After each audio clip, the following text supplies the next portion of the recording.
Hi everyone, ako po si Christian Antolin, sumusuporta sa World Pneumonia Day. Kung may ubo, lagnat at hingal, magpakonsulta na agad. Baka pulmonya na yan, Day.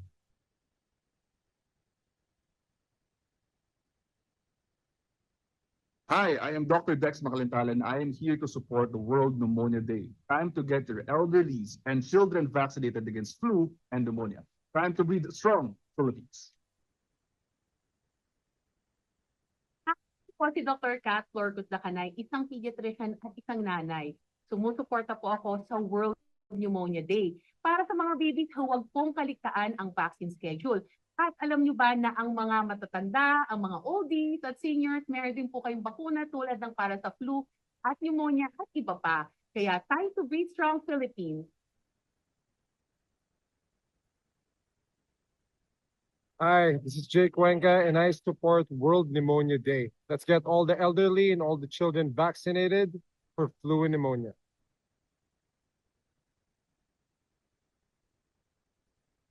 Anyone can get pneumonia. I've been a professional athlete for a long time, and I played in many games sick, trying to mimic the Michael Jordan flu game.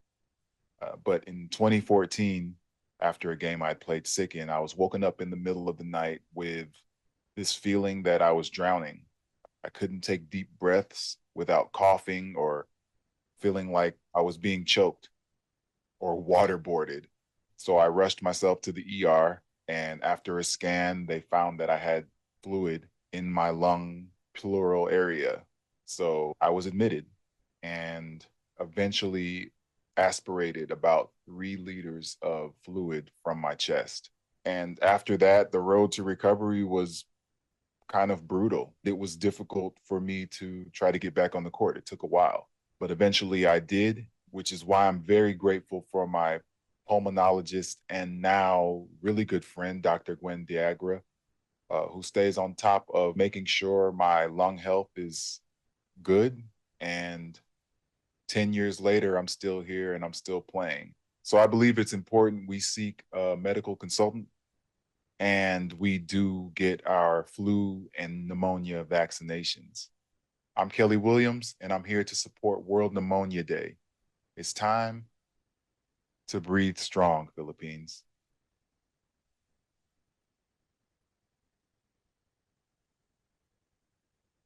Hello po, ako po si Pia Wurtzbach na sumusuporta sa World Pneumonia Day. Kung may ubo, lagnat, hingal, konsulta agad at baka pulmonya na yan. Ang pneumonia ay nasa top 5 na cause of death sa Pilipinas at una sa mga nakakahawang sakit, lalo na po sa mga bata below 5 years old at sa mga matatanda above 70. Kaya kumonsulta agad pag may ubo, lagnat at hingal. Again, ito po si Pia Wurtzbach na sumusuporta sa World Pneumonia Day. Magkakaroon po tayo ng World Pneumonia Day campaign sa November. Ako po'y nakikiusap sa ating mga kababayan na magpabakuna na po laban sa flu at saka sa pneumonia. Mahirap po nasakit ang pneumonia. Alam ko po at naranasan ko na. Awa ng Diyos, ngayon ako'y ligtas sa pneumonia dahil ako po ay relihiyosong nagpapabakuna ng anti-flu at anti-pneumonia. Madali naman hong iwasan ang sakit na napakahirap kapag tayo'y tinamaan, lalo na po sa panahon na ganito. At ang pneumonia po ay wala pong pinipili. Bata, matanda, malakas, malusog o mahina. Let us protect ourselves against pneumonia. I encourage everyone na magpabakuna na po at ito naman ay binibigay ng availability ng DOH at iba't iba pa pong mga sangay ng health services po natin. Ito po ay si Gilberto Chodoros, Secretary of National Defense at Chairman po ng NDRRMC. Please lang po, tugunan natin ang hiling ng ating mga doktor at sa World Pneumonia Day, magpabakuna na po tayo. Thank you.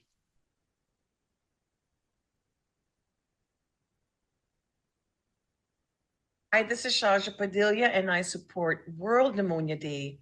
Let's keep our air clean, stop smoking, vaping, and let's reduce air pollution.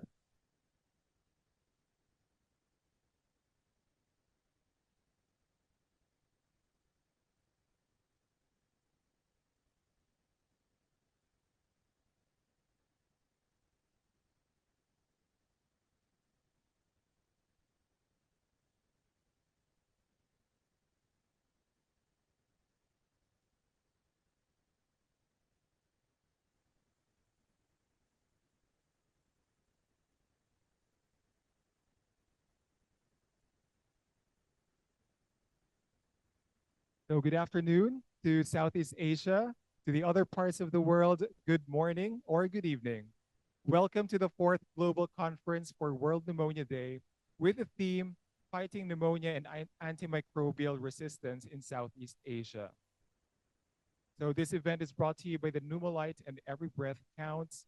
It is also an honor to host this conference in the Philippines, supported by the Philippine College of Physicians, Philippine College of Chest Physicians, Philippine Society for Microbiology and Infectious Diseases, the Philippine Pediatric Society, the Philippine Society of Experimental and Clinical Pharmacology, and we are holding the event live at St. Luke's Medical Center, Global City. Now, let us begin the program by saying a prayer. May we request everyone to please all stand, and this will be followed by the Philippine National Anthem.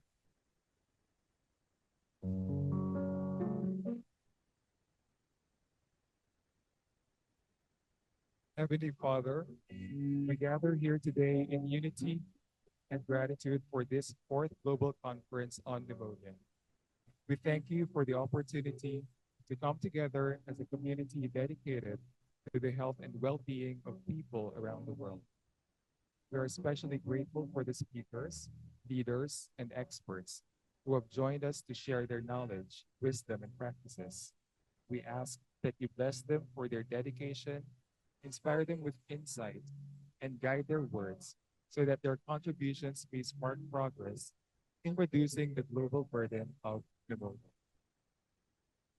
Grant us all the courage and compassion to turn these shared insights into action that reaches every corner of our world, uplifting communities, healing the vulnerable, and preserving the precious gift of life. In your name we pray. Amen.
So you may now be seated. So we are opening this event with messages from our special guests. First, we have the president of the Philippine College of Physicians. Please welcome Dr. Imelda Mateo.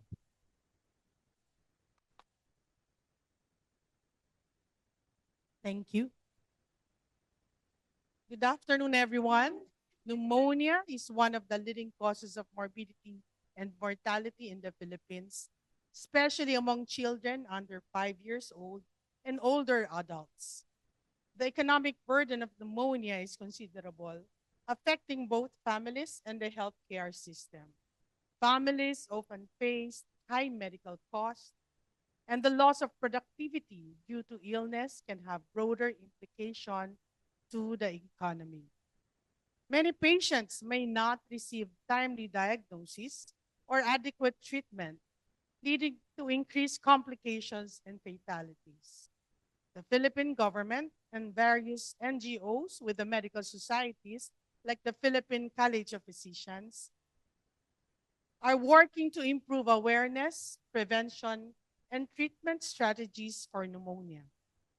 Programs focused on improving living conditions, nutrition, and healthcare access are vital for reducing the incidence and impact of pneumonia. Efforts to combat the disease in the Philippines require a multifaceted approach combining healthcare education, vaccination, and improvements in living conditions to effectively reduce the burden on the population. Today, we will learn the importance of collaboration and support from all sectors. We are honored to gather all the key people in the Philippines and the rest of the world to share their insights and perspective on conquering the disease. I would like to extend the warm welcome to our esteemed guest, Ms. Monica Luis Prieto Teodoro. Yeah. She's the special Philippine envoy to UNICEF. Dr. Dennis Serrano, the president of St. Luke's Medical Center, Philippines. And Dr. Katia Sillonis, the Pneumolight coordinator. We are grateful to our distinguished speakers as well, who bring a wealth of expertise on pneumonia and its impact in the Southeast Asia. We have Dr. Christopher Murray, Dr. Luis J. Bond, Dr. Moshen Nagavi, Dr. Elita Yanukaite, Dr. Charles De La Cruz, Dr. Rinaldi Rasmin, Dr. Kiki Basa, Dr. Melvin Sanikas, Dr. Anita Shed, and Dr. Keith Klugman. We also extend our gratitude to the Department of Health representatives from various medical societies, local government units, and various allied health organizations joining us today because your support strengthens our shared mission. On behalf of the Philippine College of Physicians, we stand united in support of the fight against pneumonia. Together, we are committed to raising awareness, advancing prevention, and supporting treatment efforts to reduce the burden of this preventable disease on individuals and communities. Thank you very much. Thank you very much, Dr. Mateo, for that message. Okay, so our next message will be coming from the Philippine Special Envoy to UNICEF. Please welcome Honorable Monica Luis Prieto Teodoro.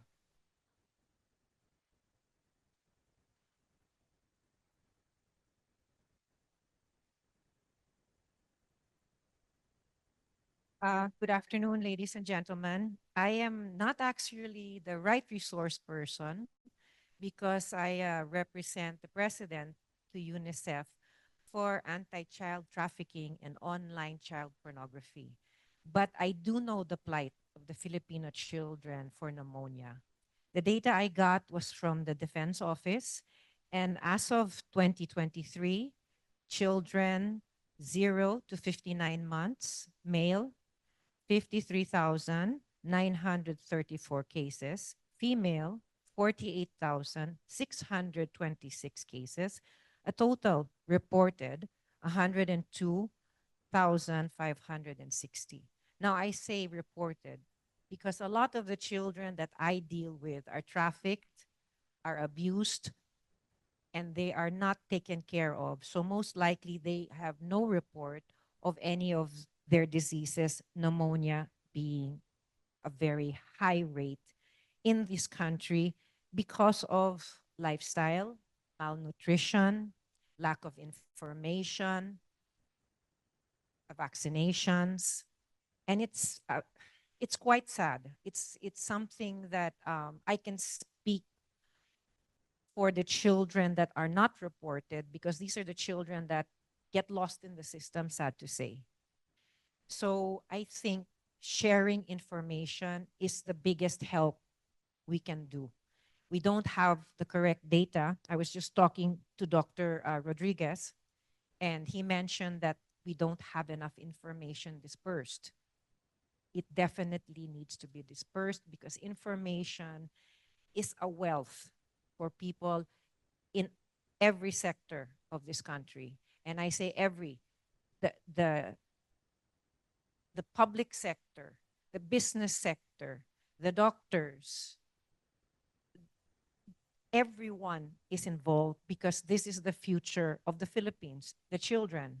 So from my report that was downloaded, we are one of the countries, 53 countries will not achieve the SDG 3 target to end preventable child deaths. So can you imagine our future without proper care, stimulation for children, because we don't even have the proper nutrition. So when I speak today, it's not because I know about pneumonia cases. I don't. I know it's very high. But I do know that if we do not work together as a team, we will lose more children by the hour. And I sincerely think it is by the hour. I can actually say it is by the hour, because we have a very young population. We have one of the youngest populations in Asia. So pneumonia is definitely something we have to share information on, for vaccinations, for better health care, for disbursements of vaccines, for lifestyle change of people in suburbia. When I say suburbia, places that don't even have electricity, let alone vaccinations. So ladies and gentlemen, I guess my prayer for this very crucial afternoon is that we share information and disperse it, even in the smallest of information, like what I'm doing. I do not have the data, but I'm standing up here hoping that maybe somebody wakes up and says, okay, maybe I know this much about this area, I can share it, or this district, this province. A barangay can help, a mayor can help. It starts with us. And when I say it starts with us, not only as professionals, but just as human beings. I pray that we love our country enough to make sure the future of this country is protected, and those are the children. Thank you and good afternoon. Thank you very much, Honorable Prieto Teodoro.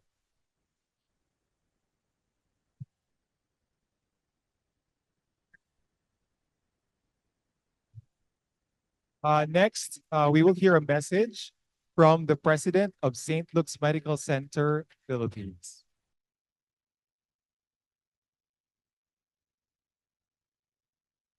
Welcome, everyone, esteemed guests, colleagues, fellow healthcare workers. Welcome and a good afternoon to all of you. In behalf of St. Luke's Medical Center, both Quezon City and Global City, I'd like to welcome you to our institution and welcome you to this event organized by the Philippine College of Physicians and Pneumolight 2024. In observance of World Pneumonia Day, I am honored to address you and this distinguished gathering of experts, leaders, policymakers, researchers, and advocates, not just in the country, but globally. St. Luke's Medical Center stands with you in improving outcomes in pneumonia, both in prevention and in treatment. Pneumonia is one of the most commonly diagnosed conditions in our institution. It continues to claim countless lives, particularly among the most vulnerable populations.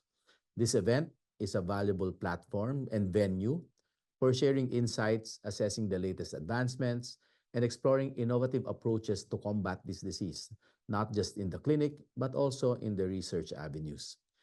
The afternoon discussions, I hope, will enhance our understanding and strengthen our efforts to reduce the burden of pneumonia in our country. St. Luke's has invested in cutting-edge diagnostic tools as part of our commitment to advancing pneumonia prevention and care through various initiatives. It is not only through equipment, but also through our healthcare team that are fully trained to promptly identify and treat pneumonia and significantly reduce the risk of complications, both morbidity and also mortality. From outpatient procedures to inpatient services, we hope that we are able to provide comprehensive care, ensure patients receive consistent outcomes, and also ensure quality treatment through their recovery. Furthermore, our mission is to continue our research endeavors, which is crucial in fostering the development of new diagnostic tools, new treatment strategies, and prevent more and more the occurrence of pneumonia in our patients.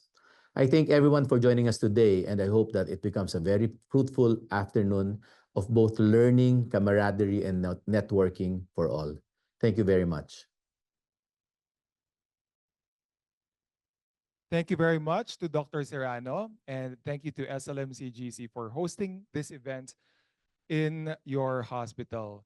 Now, we would like to hear from the organizer and coordinator of the Pneumolight campaign. Please welcome Dr. Katia Quillones. Thank you. Thank you to everyone who is here and people who are online. So this conference brings together global experts, people who help to call the attention about pneumonia. So our mission in Pneumolight is clear. We want to raise awareness for pneumonia, share knowledge, and reinforce the global response to pneumonia. We know that pneumonia have a huge impact in global health. We know that in 2021, 2 million of people die because of pneumonia in the world. So including 500,000 children and 1 million of adults. So we need this type of initiative to improve and raise awareness about pneumonia. So we want to thank you to the Philippine College of Physicians for this help and organize this conference. Thank you to all the people who are here online, on site, and thank you to the speakers for sharing their time and knowledge about pneumonia. Thank you.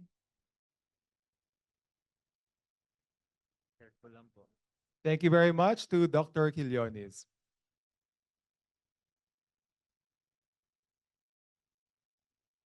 We will start with the burden of pneumonia in Southeast Asia. What does the global burden of disease say? This question will be answered by the Director of the Institute for Health Metrics and Evaluation, Dr. Christopher Murray.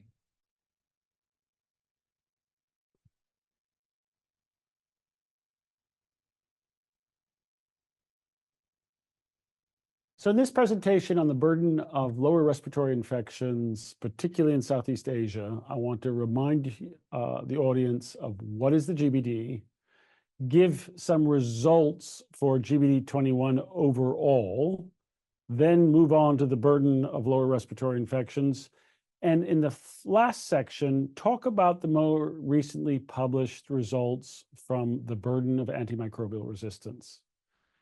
So first, what is the GBD? We like to think of the GBD as a rules-based evidence synthesis for global health. And there's a lot that's gone into the GBD, but interestingly, the core principles and ideas and approaches have stayed the same since it started way back in 1991. And there's a 30-year biopic of the GBD that was in Nature Medicine a couple of years ago, for those of you who might be interested in a deeper dive into the history around this ongoing study. Now, a key aspect of the GBD, particularly since GBD 2010, has been that the work is undertaken by a large collaboration around the world. In fact, we have more than 13,000 collaborators. These are people who have understand the study protocol. They've signed up as co-authors and collaborators and help both on the identification of data, the interpretation of data, the fitting of models, and of course, the writing of papers and policy reports. Now, in addition to the 13,000 collaborators that come from almost 2,500 universities and institutes and institutions, we have formal partnerships at IHME and as part of the GBD with a number of organizations. And this slide and the next slide just give you a sense of some of those partnerships that span global and regional and national organizations. They help both on the quality of the analysis as well as the use of the GBD in real-world decision-making. Now, everything I'm going to speak about in this presentation and everything that's in the GBD is freely available online in a tool called GBD Compare. There's other online data tools, but this is our flagship data visualization where you can interrogate the database that comes from the GBD with many billions of results instantaneously by country, by subnational location if available, for regions, for the globe, for diseases, for risks, and many other sort of summary measures. Okay, so a little bit on to what did we publish in May of this year in GBD 2021? What were the main takeaways? So on the next slide, what we have is just the main articles, where there were 6 articles published for the GBD. Now, each round of the GBD, we're now seeing about 500 peer-reviewed articles published in the scientific literature, but we start with these capstone publications. And so there are 6 in the Lancet in May, plus a sort of summary viewpoint. Now, I like to start with thinking about the GBD with this tree map. Think of it as a square pie chart where the area of each disease is proportionate to the fraction of disability-adjusted life years in the world due to that cause. The non-communicable causes are in blue, and the communicable maternal and neonatal causes are in red. Injuries are in green, and we have a gray box this time round, which is other pandemic-related excess mortality that we have not yet had enough data to figure out what was the specific underlying cause that people died from. Now, if you just look at the globe, you can see the prominent role still for ischemic heart disease and stroke and diabetes and COPD. But of course, you see that really big red box due to COVID, the largest cause of DALYs in 2021. But you also see that LRI, lower respiratory infections, remains a major cause along with neonatal causes, diarrhea, malaria, and HIV, amongst the communicable neonatal and maternal causes. Now, another view of the GBD is risk factors. And this is at the global scale, where we can show on this plot the fraction of total burden measured in DALYs attributable to each of the major risk factors. And in this case, I've clustered groups of risk factors. So for example, I put all of the nutrition disorders or, both stunting, wasting, maternal malnutrition, micronutrients in one bar at the top. It's the leading risk factor still, followed by indoor and outdoor air pollution, then high blood pressure, then tobacco and diet. And you can go on down the list. Now, let's go to Southeast Asia. Interestingly, Southeast Asia compared to the global level looks quite similar magnitude of COVID, similar magnitude of LRI, but more tuberculosis than at the global level, more stroke and ischemic heart disease than at the global level, similar diabetes, similar COPD. So Southeast Asia is far enough along on the epidemiological transition that it's really almost at the global average, as opposed to, for example, if we looked at sub-Saharan Africa, which would still have a profile of burden dominated by the red boxes, the communicable maternal and neonatal causes. Here's risk factors for Southeast Asia in the GBD 2021. And unlike the world where malnutrition was at the top, we have high blood pressure at the top of the list, then tobacco, indoor and outdoor air pollution combined, diet, high blood sugar, and then you see malnutrition. So a much more NCD risk or metabolic, cardiometabolic risk factor dominated profile for Southeast Asia. And that's also reflected in the diseases for which burden is attributable. The purple is the sort of diabetes, chronic kidney disease. The lighter blues are cardiovascular disease. And that is just a bigger part of the profile for Southeast Asia. Okay, let's go on to lower respiratory infections and have a look. So here are some different plots. On the top, on the left-hand panel, you have counts in terms of deaths at the top and then incident cases on the bottom. And on the right panel at the top, you have rates, age-specific rates, and for deaths and age-specific rates for incidents, 1990 in red, 2021 in the sort of teal green color. And it's an incredible story of success in reducing LRI mortality in the region. Enormous reduction over this 1-year period, both in rates and particularly in numbers. Not much of a reduction at older age, and in fact, the rates are somewhat up in age group 70 plus, and that's because of age, so that the makeup of age group 70 plus is increasingly older, and we know pneumonia is very age-related. On the incidence, the change from 1990 is much less dramatic, but still an important reduction, highlighting that it's not just that we've reduced in children the case fatality rate for pneumonia, we've also prevented pneumonia through a variety of interventions, particularly pneumococcal vaccination. Here's a map of LRI death rates in the region with age standardized rates. So this is adults and children, highest in Papua New Guinea and the Solomons, and lowest in the parts of Japan that you can see on this map.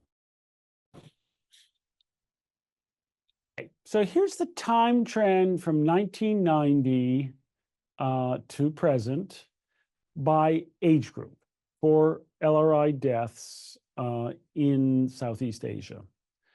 And what's notable is the big decline in children. We've already talked about that in the sort of salmon color. Slight declines in the other age groups, and then this increase in the 70 plus age group with a marked drop in LRI deaths, excluding COVID, which is classified in its own category during the pandemic period. And so you get this shift, if you will, of LRI very much becoming a predominant issue in the older populations in the region. Now, if we want to drill into what are the pathogens that explain the changes that we're seeing in Southeast Asia, on the left is the distribution of deaths by pathogen, stacked bar by age, and on the right is in 2021. So back in 1990, strep pneumo was the predominant pathogen in the region for LRI, followed by Staph aureus, Klebsiella pneumonia, Pseudomonas coming next, and then some viral etiologies. In 2021, enormous reduction in the under 5 pneumococcal deaths, still more deaths over 70, but that's because of aging and population growth.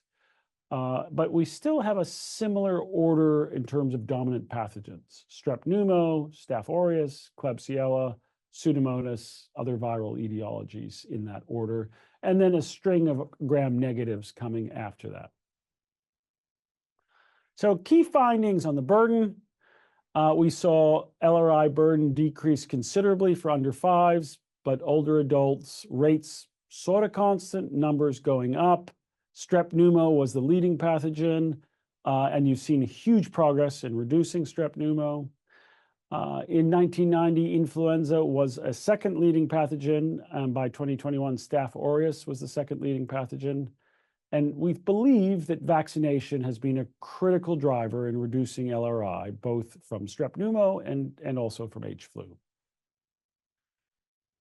Now, in September, in time for the UN's high-level meeting on antimicrobial resistance, we were able to publish in The Lancet a time series analysis, the first ever, of global, regional, national trends in AMR-related deaths for a number of infectious syndromes, including LRI. And I'll give you a little bit of a flavor of that now. So here's the paper that came out in September. It's the follow-on to a project that started way back in 2017. We published a cross-sectional assessment of AMR for 2019, just 2 years ago. And then with the team at the University of Oxford, IHME, and investigators from more than 40 countries around the world, we were able to do the time series analysis covering 31 years. This work has been funded by the UK Department of Health and Social Care and the Wellcome Trust. Here is the distribution globally of pathogens contributing to LRI deaths in the early neonatal period, late neonatal, 1 to 5 months, 6 to 11 months, 11 to 23 months, and then ages 2 to 4. Largest number of LRI deaths are actually in the 1 to 5 month age group, but you can see they're distributed throughout the under 5 age group. And you can see in blue that strep pneumo, despite incredible progress in vaccination, is still the largest cause of LRI globally, followed by Klebsiella pneumonia, by RSV, the green bar, and then Pseudomonas aeruginosa, and then flu, the sort of purplish bar in the middle. So interesting information that emerges from the AMR analysis on the pathogen distribution by age for LRI. Now, we have a tool online that reports the AMR results called Microbe. Like many of our tools, it gives you access to lots of detail. And this is a very high-level view for Southeast Asia of the way we think about AMR. So first, you start with 1.7 million deaths across all ages due to sepsis, of which 750,000 are bacterial infections, of which AMR is present in about 400,000, of which we think AMR is the driver of death, the attributable mortality, in about 100,000. So that gives you the sort of high-level view of how these pieces fit together between attributable resistance, associated resistance, bacteria, and finally sepsis overall. Now, in the analysis around AMR, and this is showing for Southeast Asia, we look at infectious syndromes. So this is not underlying cause of death. When we say LRI on this plot, we're including cancer patients who die from a pneumonia, or a diabetic who goes to the ICU with a pneumonia. And then we also look at other infectious syndromes, bloodstream infections, TB, diarrhea, peritoneal infections. These are all included in the AMR analysis. Now, this is total deaths per 100,000 by pathogen for LRI in Southeast Asia. Again, strep pneumo at the top, then Staph aureus, then Klebs, then Pseudomonas aeruginosa, as we've talked before. But here we're trying to visually identify what's gram-positive, what's gram-negative, which are the viruses, and also fungi and parasites.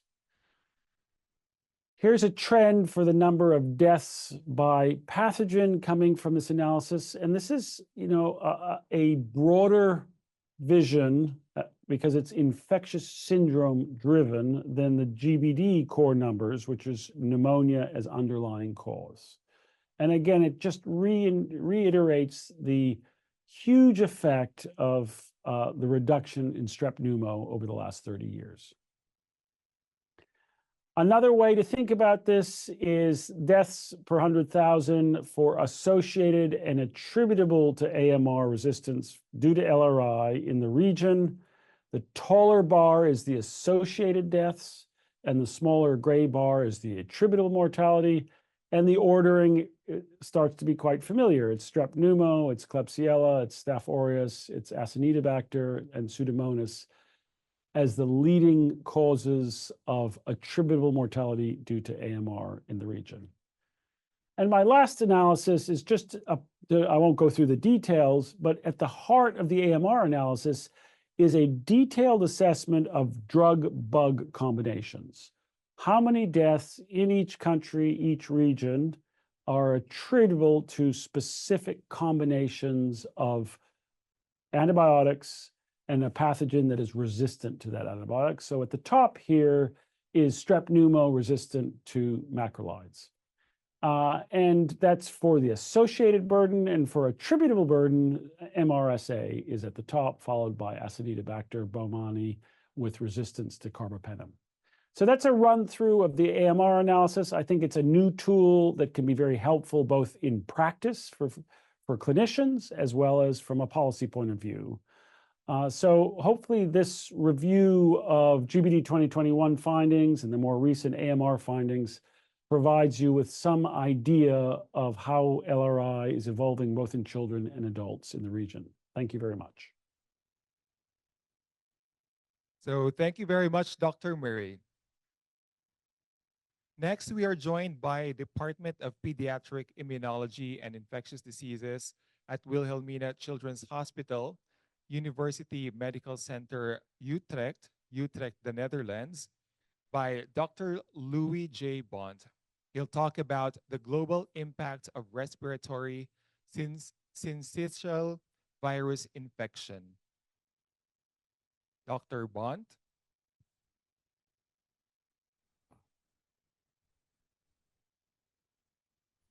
Can you confirm that you hear me?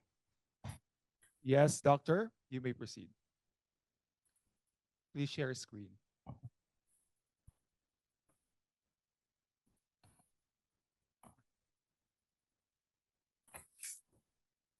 Please interrupt when there are technical issues.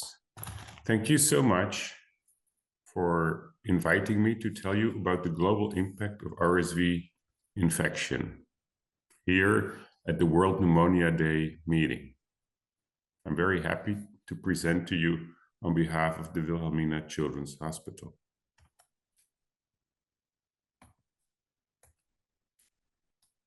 RSV infection is one of the most important causes of pneumonia in babies, leading to 33 million patients, 3 million hospitalizations, 120,000 deaths, most of them occurring before the age of 5 months, making it the second most important cause of death during infancy after the neonatal age, following malaria.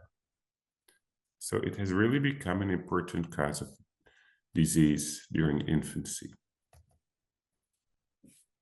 Most children are infected in the first 2 years of life, and about 10% of those will require medical attention in the first year of life, and about 1% require hospitalization. I will come back to the exact numbers in a second.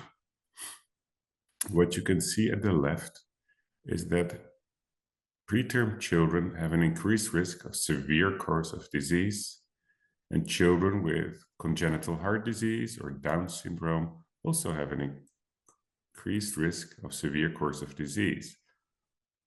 But the majority of children with severe RSV infection were previously healthy term children, showing that if we really want to change the burden of RSV infection, we need to target healthy babies. In my part of the world, we prospectively studied the incidence of any RSV infection, medically attended RSV infection, and hospitalization. In 10,000 children, we followed from birth onwards. And we found 26%, we showed an RSV infection, 14%, 1 in 7 required medical attention, and 1 in 56, 1.8% of all healthy children required hospitalization for RSV infection, an impressive number of severe RSV infections. And you might wonder, is this also true in other parts of the world? And the answer is yes, this is almost universal. And we recently performed a study in low and middle income countries, a little bit different from where you are sitting yourself as well, but the numbers were actually quite similar. 30%, so we studied RSV positivity at the intensive care unit, in 10 countries that were eligible for support by the Global Alliance of Vaccines and Immunizations, Gavi, and we found in all places about 30% of all children with life-threatening with life-threatening respiratory disease were RSV positive, showing the major opportunity if we would be able to prevent this disease. And we can. This is the only more or less biological picture I took with me. So what you can see is the pre-fusion F protein of RSV. This is similar to the spike protein of SARS-CoV-2 that most of you know. And the pre-fusion F protein in the middle is metastable. It only exists for a fraction of a second. But as you can see at the left side, immunity against the top of this protein is protecting. Whereas the stable post-fusion protein at the right does not show this site 0, this red part of the protein, and immunity against the post-fusion is less protective. This shows that by stabilizing the pre-fusion F protein, we have a vaccine candidate. And basically, the rest is history that I'm going to tell you. So by now, the pipeline of RSV vaccines is super rich. And I will go briefly through the different opportunities that we have now. We have monoclonal antibodies that I will show you in a second. We have mRNA-based vaccines, like we know from COVID, that are used in adults, not yet in children or pregnant women. We have subunit vaccines, protein-based vaccines, which is basically the stabilized version of the pre-fusion F protein that I just showed you, that can be used in pregnant women. And then there are live attenuated vaccines that can be used in preschool children that are currently in phase 3, so have not yet received licensure. So a really rich pipeline. When we discuss pregnant women, we can consider the pre-subunit vaccine that you see here. A recent New England paper showed that there is about 80% protection by this vaccine against severe RSV infection in the babies by transferring the antibodies of the mother to the child. Really a unique opportunity to prevent disease throughout the world. The next opportunity is a completely different, but also very efficacious mechanism, which is the introduction, the use of monoclonal antibodies. And this sounds odd to many people because monoclonal antibodies are not considered a public health prevention strategy, but it is now. I will show you. So this antibody was developed that is really very potent at very low concentrations. It's killing the virus.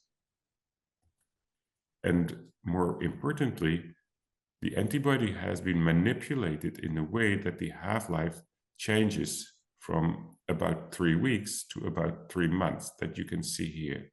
So by a single injection at the start of the season, the baby will be protected throughout the entire winter season, or the first 6 months of life at least. And this is really an important piece of protection that we can provide to babies. Here, another New England paper confirms again that nirsevimab is the antibody that I just showed you. It now has a name, really has the same potential impact as the maternal vaccine, about 80% efficacy to prevent severe disease in all babies born in this world. And I can hear you think, can we pay for a monoclonal antibody, a biological? And the answer is, this is not an easy question and something that still needs to be worked on. In countries like the United States, this is possible, people can afford it. And in Gavi eligible countries, in the poorest countries in the world, so far, they cannot. So their support is needed. So does this antibody really work? There is no real-world evidence. So evidence after routine introduction of this antibody. And what you can see here, this study was performed in Spain, is that in all these curves, you see the RSV burden in different years, previous years, and you can see that here in the study season, RSV has almost gone from the wards of the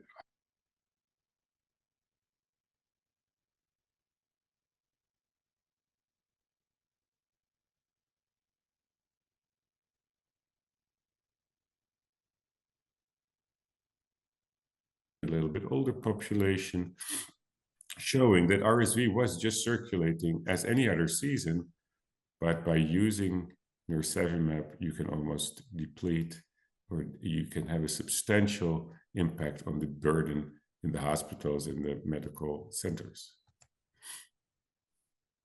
There is another antibody that will soon be licensed throughout the world. It's clesrovimab. It is very similar to nirsevimab. It was tested throughout the world as well. Also here in Southeast Asia. And again, this antibody works just as good as the maternal vaccine and the other antibody. Here you can see against severe infection, there is an 80 to even 90% efficacy. And it's really very safe. There is no safety indication at all for the antibodies. Is this the end of the story? We are not entirely sure. A recent Lancet Infectious Diseases paper showed, at least for RSV-B, that there were breakthrough infections and rarely even caused by mutations that conferred resistance. You can see here that in these two strains, there was complete resistance against nirsevimab. You can see here a flat line. There was no sensitivity to the antibody. And if this strain would be fit and spread throughout the world, then there would be a real problem with the susceptibility and the utility of the antibody. But so far, this is really sporadic. This is anticipated and no need for concern. But I thought it is fair to say that we need to keep an eye on the development of resistance. And then obviously there is impact of RSV prevention beyond the disease itself. It has an impact on antibiotic use. Many of these children will receive antibiotics. Whether or not it is indicated, I don't know. For sure, we think it's about 30–40% is indicated. The rest is not indicated, but still it is used quite often. And we think by preventing RSV, we will improve the lung health of these babies for the rest of their lives, really potentially improving their lung health for a much longer period than just the first year of life. This paper was, for example, published by Danny Feikin from WHO and Dan Weinberger from Yale University. So I want to finish with the use of the RSV chatbot, and I'm going to show you why. It is available. You can use it today, and I will give you a QR code in a second. And you can use it in your WhatsApp. So please use your WhatsApp to test the chatbot. It's available in your language, whatever language you speak. And the content is really expert verified. So I'm going to play the video. I hope it's going to work.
So this chatbot was developed by the ResVNet Foundation, and I would like you to take your cell phone now and scan the QR code and use it, test it, and use it in your WhatsApp system and share it with your colleagues.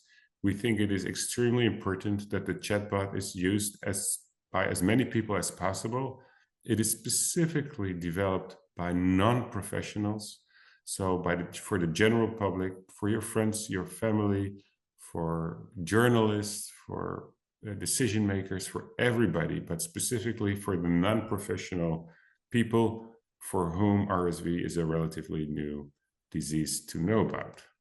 So what I told you, and I will finish off here, is that RSV causes a major burden in all countries in the world, leading to a large number of hospitalizations, intensive care unit admissions, and deaths.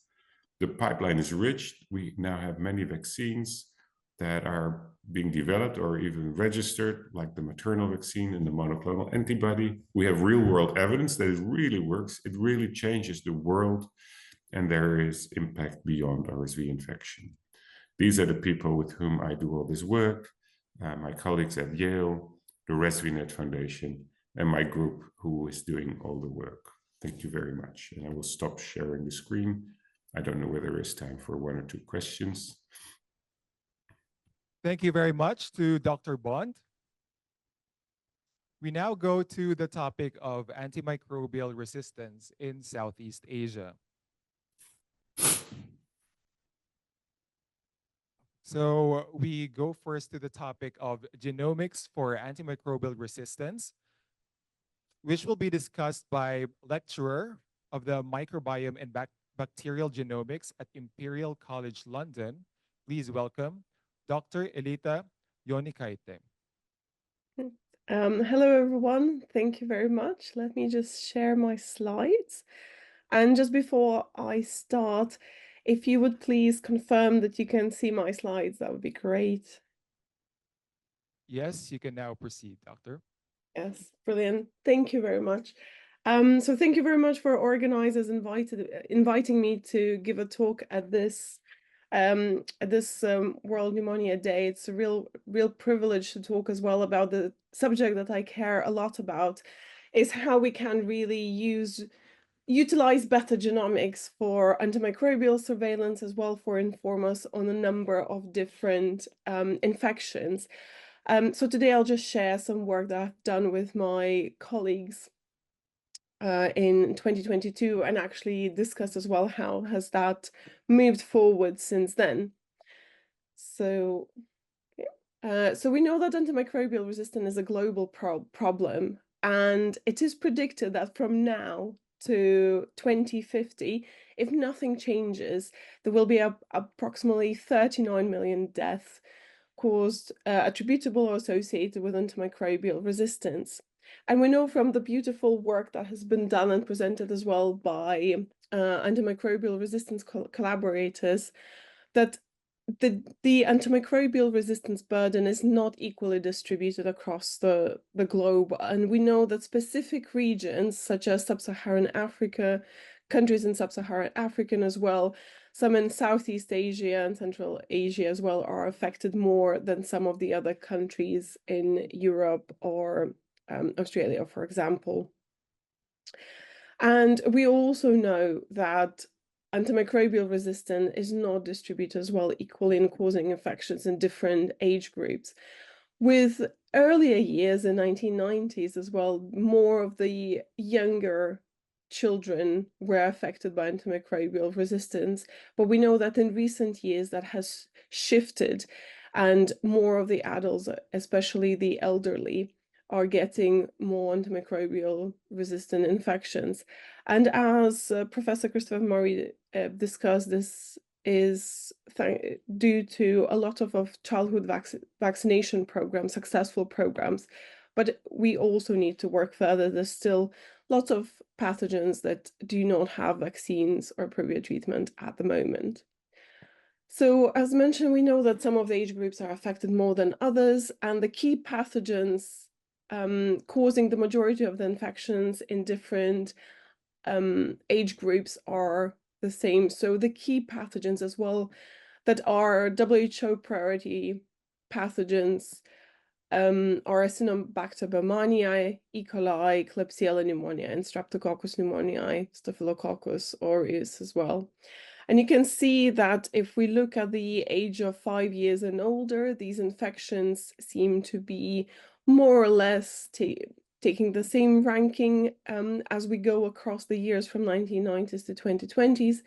But in the younger age, they are decreasing, not disappearing at all, but really decreasing. And as been mentioned, it's due to successful vaccinations in most cases. And this figure I just wanted to use just to give a comparison how this differ across different regions, but also the key features stay that it seems as the years go, more and more antimicrobial resistant infections will be affecting the elderly people. And as been said as well previously, the pneumonia is one of the key infections in this age group. So we know that genomic surveillance works. When the COVID-19 hit multiple countries and the global pandemic has started, whole genome sequencing has informed us not only on where the specific variants of COVID were spreading, but it also helped us to very predefine as those variants very detailed. And also what is the good that came out of this is that now the variant of concern is within the public dictionary, so people do understand what it means, variant of concern, which can be applicable as well to antimicrobial resistance when we're talking about the multi-drug resistant pathogens, or we talk about hypervirulent pathogens, so more pathogenic strains that are also antimicrobial resistant. So if we're talking to a public, we can also call them similar to variants of concerns, and people will understand that easier than before the genomic surveillance of COVID-19 has started. So we know that bacterial genomics is useful, especially as it facilitates outbreak investigation, so informs and supports infection prevention and control measures. It also can help us to inform patient management if we understand better what details and characteristics of the specific pathogen causing infections in the patient. It helps us to detect as well as understand emerging public health threats, such as what happened with COVID-19, and helps us as well to shape and monitor public health interventions and understand in general pathogen evolution, as well when it comes to antimicrobial resistance acquisition within the specific pathogen population and how it changes over time as interventions change. And of course, with the improvements in next generation sequencing technologies, we are able to sequence more of the samples. We're able to get better coverage for samples. We're even able to start sequencing easier in more remote countries. And here is just an example of some of the Oxford nanopore technologies that are currently used. So this is like a little dongle at just the size of a pen drive, which is bigger than a pen drive. And actually they're also working on another device, I think it's called Smidgion, which actually hopefully you'll be able just attach to your mobile phone and actually generate genomic data.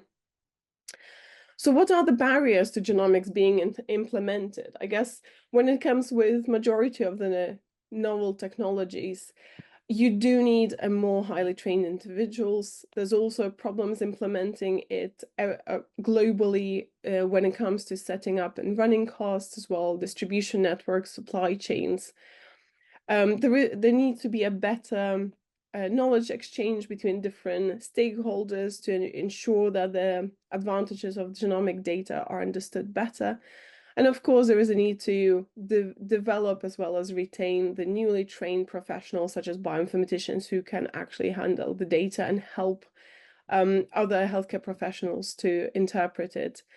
And then the other barriers are such as problems with linking different data and actually collating the data from different sources due to different standards that the data is collected, different data input points. So what can we do to incorporate whole genome sequencing into antimicrobial resistance surveillance? In 2022, I co-led a working group for genomics for antimicrobial resistance that was set up by CEDRIC, the Surveillance and Epidemiology of Drug-Resistant Infections Consortium, funded by Wellcome Trust. And what we did, we had approximately 100 experts across the world coming into 4 workshops that we set up to discuss what are the barriers and what we need to do next to actually incorporate better and more genomics into our routine surveillances. So we covered hospital infection prevention and control, public health and international health, One Health, as well as genomics interventions. We ensure that there's some core members were participating in all 4 of the workshops, but as you can see, workshops were informing each other as well. Additionally, after the workshops, we set up a online survey and invited again participants from across the globe to just help us to rank the recommendations in the correct order. So we have a consensus from just under 300 experts across the world of what is needed for us to help to incorporate whole genome sequence for antimicrobial surveillance. So we came up with 9 recommendations that I will go in them in a little bit more details just now. So the first one was that, as first of all, we need to define a framework for use at all levels. So we know that within the hospital setting or healthcare setting, so a small unit at first, the priority might be to detect outbreaks or to rule out outbreaks, which will, if the outbreak is detected or suspected, it will inform specific infection control and prevention measures, as well as getting faster and more detailed information on certain pathogens causing infections would help the clinical microbiology and help clinicians to inform their decision for patient management. When we think about the public health, when it comes to regional, national, or global health, what is important is to detect emerging threats real time if possible. And again, that will help to shape and assess interventions and also to monitor the success of interventions. And of course, when we're talking about the One Health aspect, we need to better understand how veterinary care, agriculture, environment, as well as human health is all linked up. What are the main risks within these frameworks, and how monitoring environment, for example, would help to inform everything, or general monitoring of all of the pathogens happening in all these frameworks, how it would help. As well as developing new training competencies is very important, as genomics data, as genomic sequencing generates a lot of data, so we need the software architecture as well as engineering working together to ensure that we have enough and safe spaces to store the data as well as to process it. We need improvements in tool and pipeline development as well. We need experts to help to operate and maintain these. We need improvements in laboratory sequencing protocols to make sure that they fit within the current diagnostics laboratories or healthcare laboratories processes, and as well as systematic nomenclature that helps to share the data easily and connected between the individual healthcare settings, with the public health settings, with the regional settings, and global, and so on. And of course, we need to ensure that there is enough knowledge for the epidemiological and clinical interpretation. So we don't only need to train new bioinformaticians that can analyze the data, but we actually need to make sure that the healthcare professionals also able to understand the basic processes that go into analyzing the data, and what do the results really mean, and how it can be incorporated into the clinical care of the patients. And of course, the standards, quality control, and validations are very important. And we would need to think about how to how to make sure that that is incorporated as part of any new training competencies as well as procedures for data analysis. So how this would work will be building capacity. So one of the proposed versions is that hub and spoke model would work, where you currently have where the individual hospitals are sending isols to the regional hospitals that get processed for whole genome sequencing, analyzed, incorporated with epidemiological data, and then data is sent back to the healthcare facility to, again, incorporate with their own more detailed clinical data and make decisions.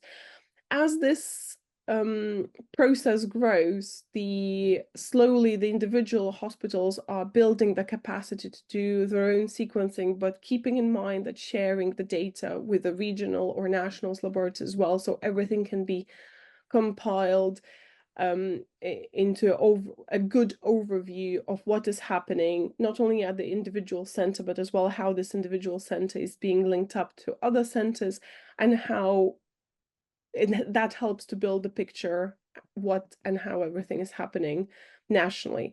And of course, to do that, it requires to build the capacity to not only at the hub at that regional level, but also start properly building capacities in the smaller and infrastructure in the smaller hospitals.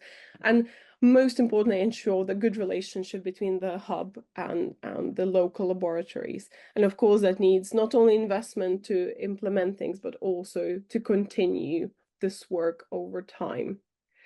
As I mentioned as well, of course, most importantly, harmonizing and standardizing surveillance is important. So it's not only to have appropriate sampling frameworks, protocols, analysis, protocols and pipelines and accreditation, but it also could start with properly defining the key pathogens and AMR focus at the maybe even national level. So we have these well defined as priority pathogens by WHO, but of course there's some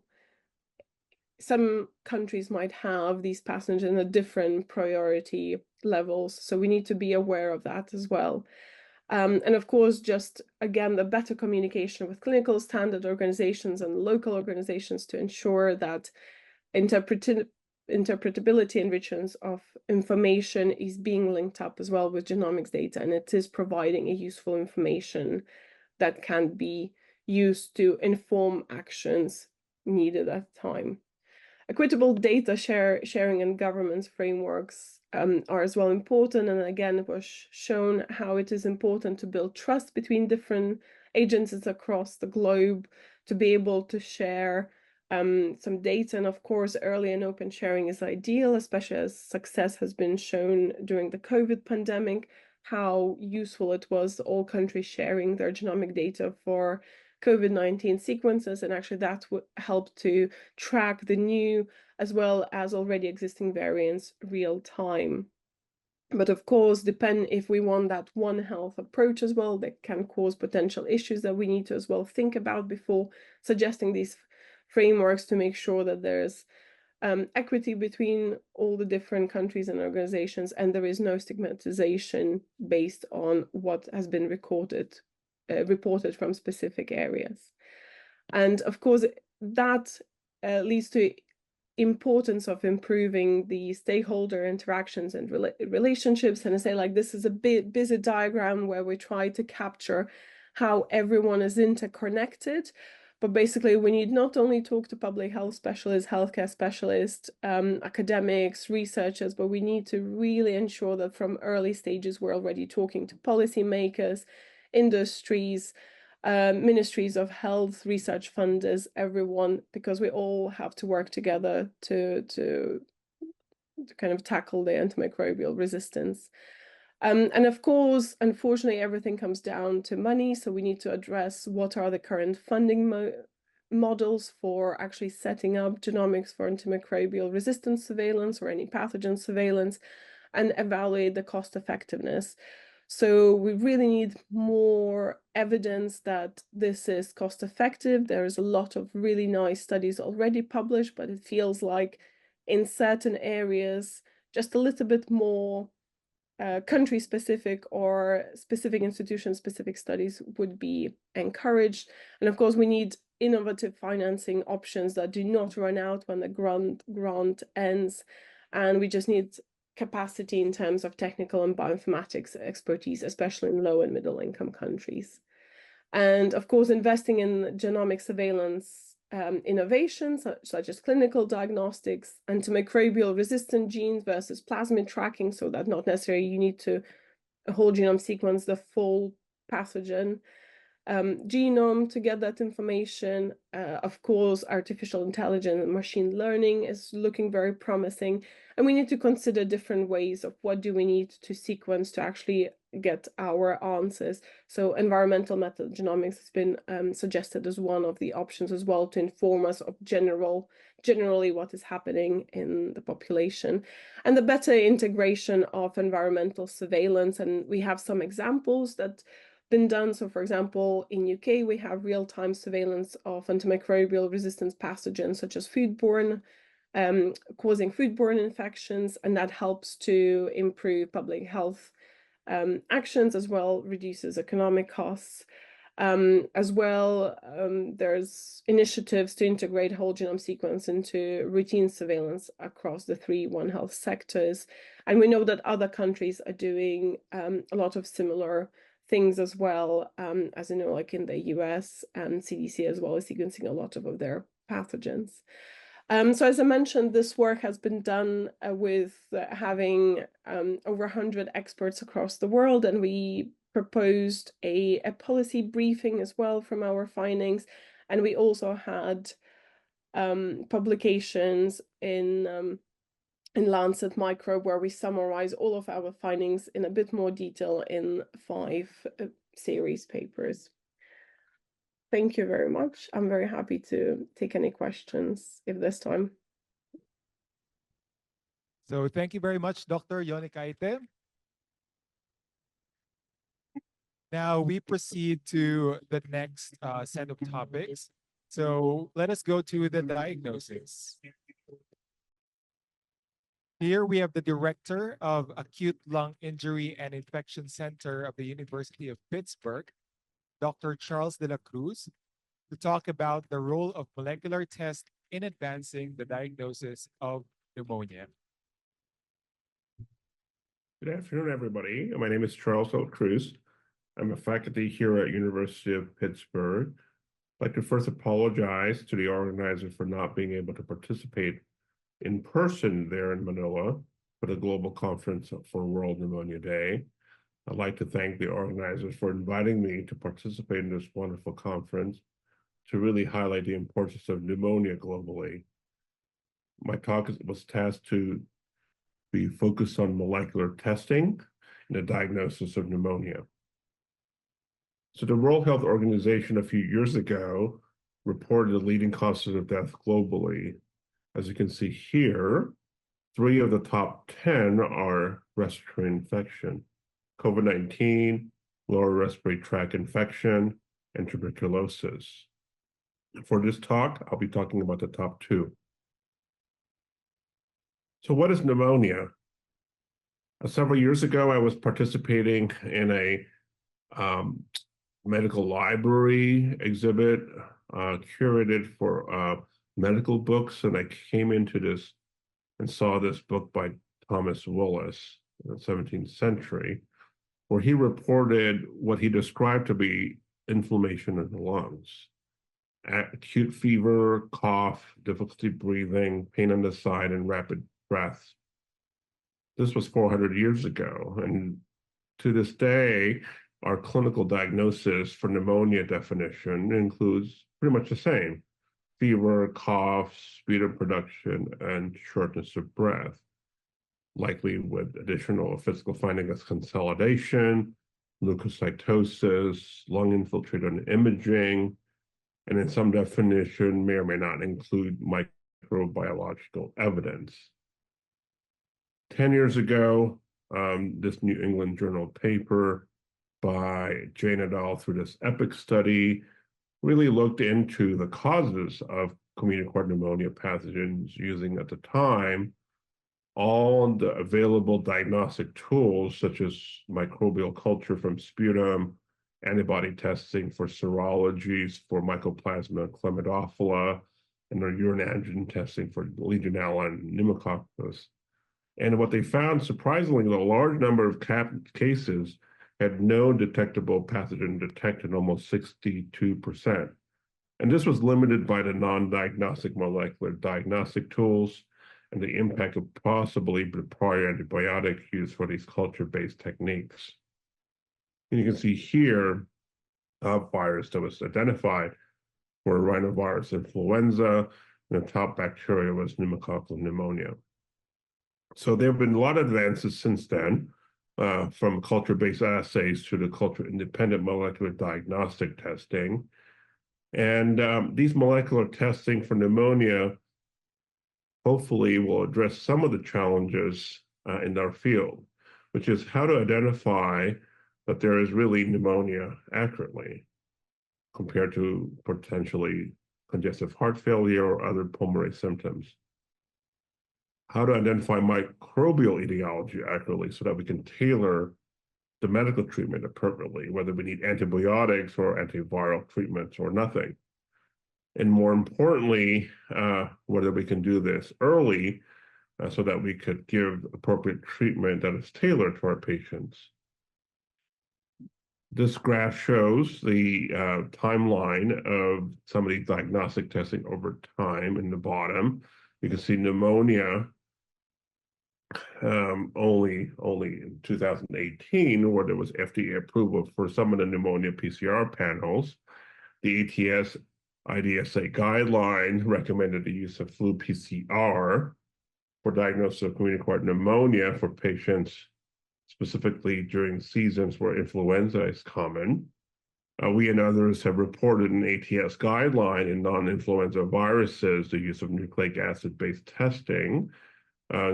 Despite limited data, we were recommending at the time the use of these testing, for example, for non-flu viruses, especially for patients who are hospitalized with severe pneumonia or who are immunocompromised. Our European colleagues have provided their guidelines in severe CAP and recommended the use of multiplex PCR pneumonia in 2023. And I think in the future, with more testing, there'll be more development of these approaches. So what are these approaches? Multiplex PCR, the definition, are based on PCR amplification of the pathogens, and some of which sometimes have resistant genes that are amplified. Certain systems are specifically focused on a few pathogens, such as the virus here.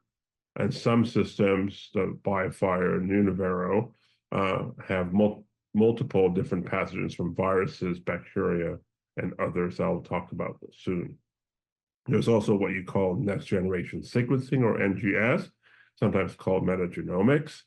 These are based on sequencing of RNA and DNA from the samples that you collect that are not hosts. These are typically more shotgun to sequence everything, or more targeted for specific organisms. These tend to be more comprehensive depending on the platform, which may detect more rare organisms.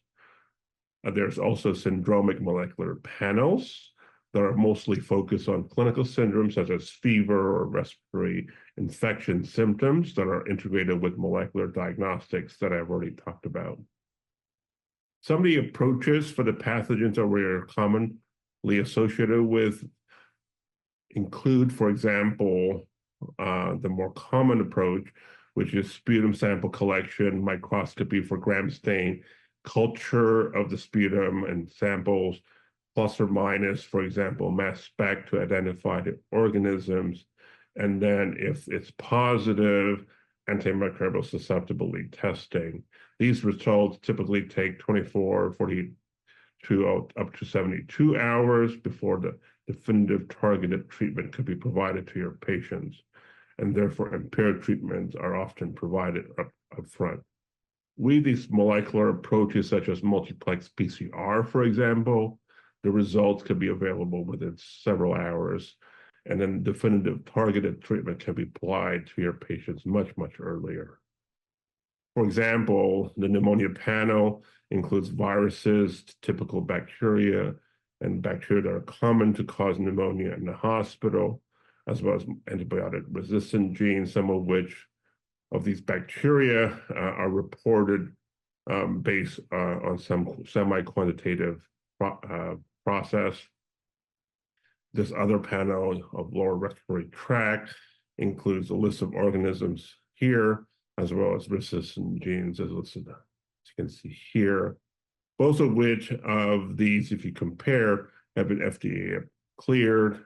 Specimens can be used from sputum all the way to BAL samples, with a very short turnaround time in the hours, with a few minutes of hands-on time. These studies, these approaches require specific specialized instruments for these amplification and detection, and the reporting in different platforms, either qualitative or semi-quantitative, and then most of these have pretty good agreement with conventional testing. An example of the study to show this multiplex array, standard of care versus multiplex array, you can see in green that there's less negative etiology noted in the groups that receive multiplex array, with increased sensitivity, less negative etiology, and more multiple bacteria and co-infection detected in the patients. Here's a study that was reported from Europe. Large number of 640 patients admitted to the hospital with suspected community-acquired pneumonia. Patients had sputum culture send, as well as sort of film array molecular diagnostic testing. And in this case, you can see with the molecular testing, only 19% compared to 60% of these cases had no detectable etiology. And the pathogen detected was 81% of the CAP cases. Each influenza, bacteria, and respiratory infection were the common causes, as well as pneumococcal pneumonia. We and others reported many years ago the role of metagenomic, next generation sequencing platform on BAL samples for patients who are immunocompromised suspecting of pneumonia. And this, as a result, we show that the conventional testing plus the metagenomic approaches was able to increase the diagnostic yield in these patients from 35 to 58%. And most of these were additional identification of bacterial causes that potentially could cause their clinical presentation. This, however, was a little bit less useful for fungal pneumonia, likely because it usually tends to be harder to identify fungal pneumonia through a metagenomic platform. So some of the current challenges are due to limited data for these molecular diagnostics based on antibiotic use, how it impacts cause, as well as patient outcomes. For example, this study was able to show, in a positive way, that molecular testing for MRSA and Enterobacteriaceae that are negative was able to lead to appropriate antibiotic de-escalation and discontinuation, specifically on antibiotics such as vancomycin and piperacillin tazobactam, which is a good thing. This study recently published this year showed that population of patients who were hospitalized for suspected pneumonia, who were randomized to standard of care for routine culture versus routine culture plus the syndromic molecular panel testing, that those who intervened with molecular platform was able to identify in this pink line here, more pathogen-directed appropriate treatment, and those patients actually received these pathogen-directed treatment almost 10 hours earlier than the control. This study did not address ultimately clinical outcomes such as mortality, but likely because of early appropriate treatment, I suspect that this would be a positive result in terms of clinical outcome for some of the studies that are ongoing or that are being designed. So what are some of the current challenges with molecular testing? There's certainly still some non-optimal accuracy and sensitivity issues. Most of these platforms are focused on common pathogens, and potentially, if you're negative for this, you might miss the less common organisms or those who require more complex identification techniques, such as the MDR pathogens. Because these approaches are molecular, requiring amplification, there is always a concern about over-detection of DNA, specifically DNA that are non-viable organisms, detection of pathogens that are non-pathogenic at a threshold, or non-pathogen organisms that are colonizers. I think with tests, with time and experience and with more research, we should be able to figure this out to know what our thresholds are. There's also concern about under-detection, depending on the platform, and the coverage could be limited based on what grows in culture compared to what's grown in culture. And paradoxically, the clinical providers may, because of this concern, may increase their antibiotic use.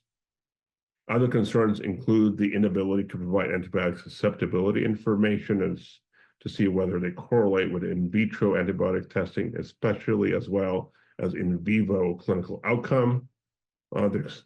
There are some challenges with sample handling, standardization, and more importantly, cost and resource allocation compared to the traditional based methods. There's a lot of investment potentially upfront and potential impact on resource limited settings. So this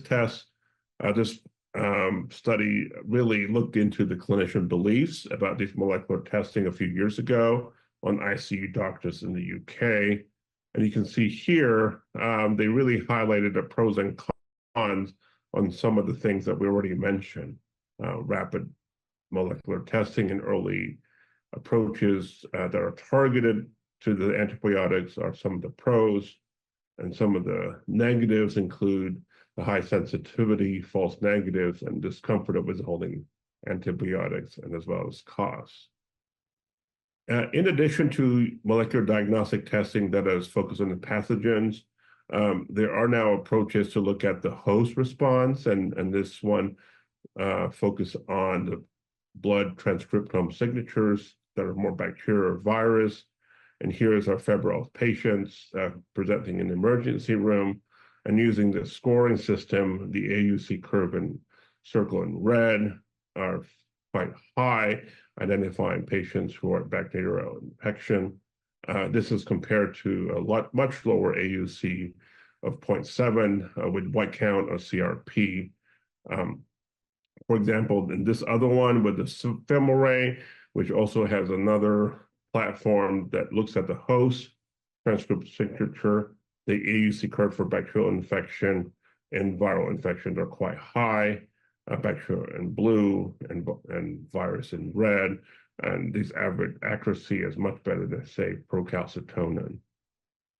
And so we look into the future where these personalized pneumonia diagnosis can go from the typical biomarkers that we're used to and gram stain approaches and microbiologically to one that sort of use these molecular approaches highlighted in red. And in conclusion, I think we need more clinical experience and likely more research so that we can make a more definitive and nuanced approaches and a refinement of this to apply and implement to our patients, and definitely to see if these approaches can impact patient outcome. I thank you very much for your attention, and I think help celebrate for World Pneumonia Day. And thank you very much. Salamat. Thank you very much to Dr. De La Cruz. Up next, we talk about the treatment. So to discuss the Lancet Global Health Commission on Medical Oxygen Security, we are joined by Dr. Minaldi Raspin of the Department of Pulmonology and Respiratory Medicine, Universitas Indonesia. Good afternoon. I hope you can hear my sound. Yes, you may share your screen, Doctor. Thank you. And this is my slide. I hope that you can see my slide also. So good afternoon, and thank you to Dr. Imelda, to Dr. Katia, to Jen, and all the committees for inviting me. I'm here on behalf of the Lancet Global Health Commission on Medical Oxygen Security. My apology that I cannot stand there on the prestigious stage, but I am here in Indonesia, so warm greetings from Indonesia. Dear colleagues, oxygen is a life-saving essential medicine with no substitute. Healthcare professionals use oxygen to treat both acute and chronic respiratory illness, like COVID-19, pneumonia, COPD, and many more, and for surgery and trauma care. Vulnerable groups like pregnant women, newborns, and children, and older people needs oxygen therapy regularly. Now, we already hear from some colleagues before me about the epidemiology up to the molecular. I'm presenting here the clinical aspect, but what is the relation between the pneumonia and the Lancet Health Commissions? This is my study on 2018. It's the topic is characteristic and outcome of acute respiratory failure patients, a cross-sectional study from the National Referral Hospital in Indonesia. And we see from this study, I got a 150 patient, 150 patient with their median age was 50 years old and 68.7 were male. Pneumonia is around 55.3%, and lung tuberculosis is around 39.3% were found to be the most underlying diseases. Hypoxemic was found is on 46%, while 54.6% were in acute hypercapnic respiratory failure. So it means it's the chronic condition. Acute onset of respiratory failure was found in 66% and 51% of patients, or 34%, using mechanical ventilation. 15.7% suffered from nosocomial infection. In hospital, mortality was 53.3%, and mortality risks were mediastinal tumors, routine kidney disease, and the use of invasive ventilation. Now we come to the session that we cannot forget about this. This is the COVID-19 pandemic. In all over the world, at a sudden, we realized the need of oxygen was increased very high amid the limitation of stock. In this picture, from the data of the WHO, we can see the situation in Indonesia where the need of oxygen in a tank of 700 milliliter highly raised up to 142,855 tanks per day. This is really a bad because we can see, I think also almost all over the world where people stayed in line to buy, to get the oxygen, while the doctor in hospital shouted that they don't have the oxygen enough in the hospital. Again, with my team, I tried to do a study there. We did a study concerning issues on oxygen in pandemic, in COVID-19 pandemic. We found that to fulfill the need of oxygen with limitation on supply in pandemic era, the health provider used the oxygen saturation on pulse oximeter as the target of oxygen therapy. For patients in emergency condition, the target is minimal 94%, while in stable patient, the target is minimal 90% for non-pregnant women and 92 to 95% for pregnant women. This is really a dangerous condition on that time. Dear colleague, again, I did a study in the year 2020. This is the Indonesian prospective core study, and we tried to find out the underlying diseases and in-hospital mortality of acute respiratory failure patients. This study included 412 patients. The median age was 56 years old, and 66.9% were male.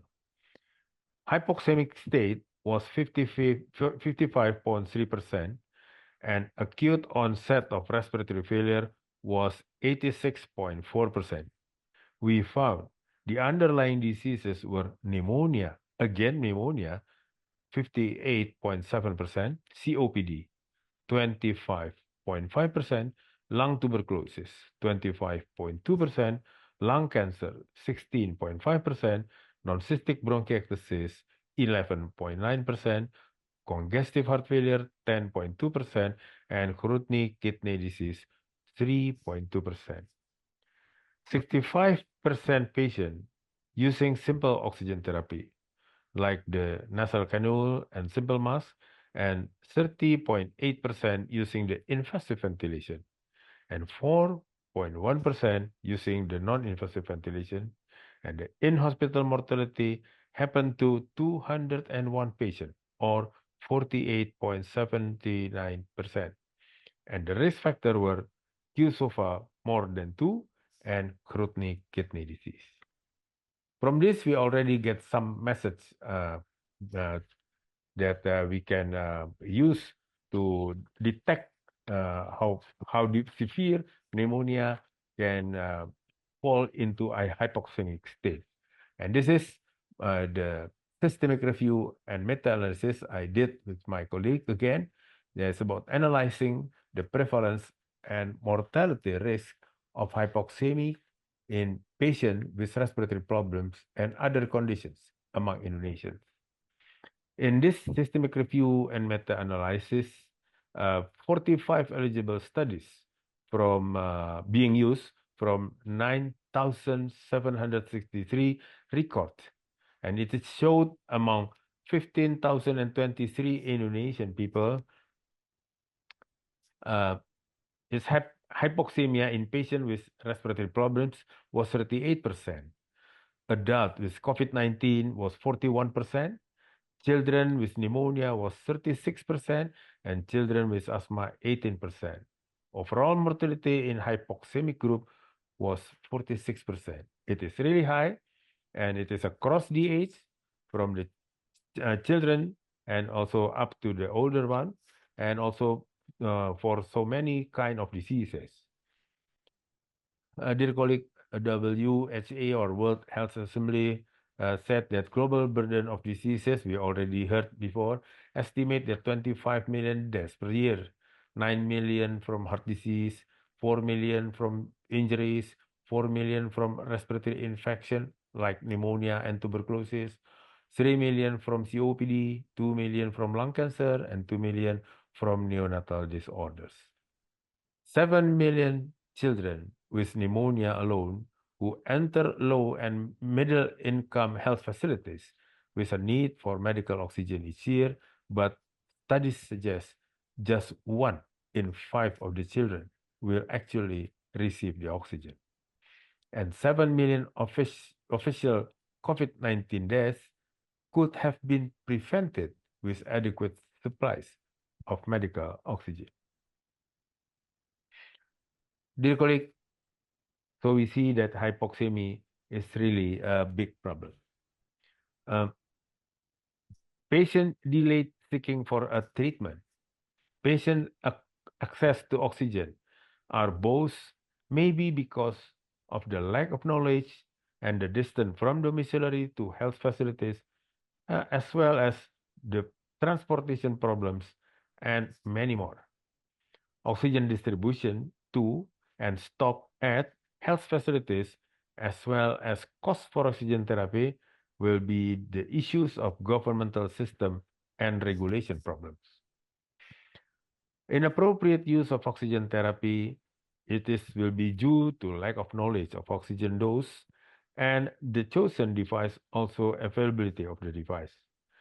The underlying disease, we see that studies showed mostly caused by pneumonia, not only from my studies, but we can see also almost of the studies in the world. And the mortality rate in hypoxemia is quite high. Now we see that this is the Lancet Global Health Commission. Now, Lancet Global Health Commission have many team, but this is about the medical oxygen security. So this commission was conceived to first identify and address the major evidence gaps related to hypoxemia burden, oxygen access, oxygen solution, financing, and identity priorities for future research. The second is to mobilize a broad coalition to promote best practice in addressing the gaps in medical oxygen delivery system, facilitating and conducting the relevant research to inform implementation. And the third is accelerate investment, effort, and impact towards stronger oxygen system and reduce mortality and morbidity globally. So the Commission have 4 critical research themes and pillars. Name it the hypoxemia burden. It's the burden of the disease. Also, the second is the oxygen access. And then this is about the defining and measuring the oxygen access. The other is oxygen solution, understanding what works for the oxygen solution. And financing and political economy, it's about transformational change. This is across the care levels, ages, indications, and health system as well. Dear colleague, for the hypoxemia burden, my apology. Yeah. For the hypoxemia burden, we will do the systematic review of a hypoxemia prevalence, mortality risk, and incidence, the modeling of hypoxemia as a risk factor associated with deaths from relevant categories of cause of death in the global burden of disease, and estimate total oxygen demand in appropriate quantity measure for different types of health facilities and settings. For the second theme, oxygen access, we'll do the review of medical oxygen access or effective coverage, definition and tools for measurements. Number 2 is to review of oxygen access in low middle income countries globally. And third is review of community perspective relating to oxygen. What we'll do for the oxygen solution? We will review of medical oxygen delivery system and clinical application, challenges, solution, and innovation. The second is review of medical oxygen production and distribution system about the challenges, solutions, and innovations, and review of oxygen integration into broader package of care, including workforce, equipment, processes, and infrastructure. For the financing and political economy, we'll do the review of medical oxygen policy and financing, challenges, solutions, and innovations. Report on current stages and progress of oxygen policy and financing across geographies. This is a scorecard. And number 3 is comparative case studies of leading national attempts to improve oxygen access. So at the last slide, the Lancet Global Health Oxygen Commissions in reporting in 2024 will make a major contribution to ensuring that health system everywhere can supply every patient with the medical oxygen they need to survive and thrive. Thank you, and I hope that all of us will join the Lancet Global Health Commission on the concern of oxygen therapy in the need of people of the world, including children, to the elder one. Thank you. Thank you very much to Dr. Rasping. Up next, what can cause of death studies in pneumonia teach us about this syndrome and how best to reduce pneumonia-associated mortality? This question will be answered by the Medical Director of the Institute for Global Health, S Global, Dr. Kike Basat. Thank you. Thank you very much. Let me see if I can share my screen.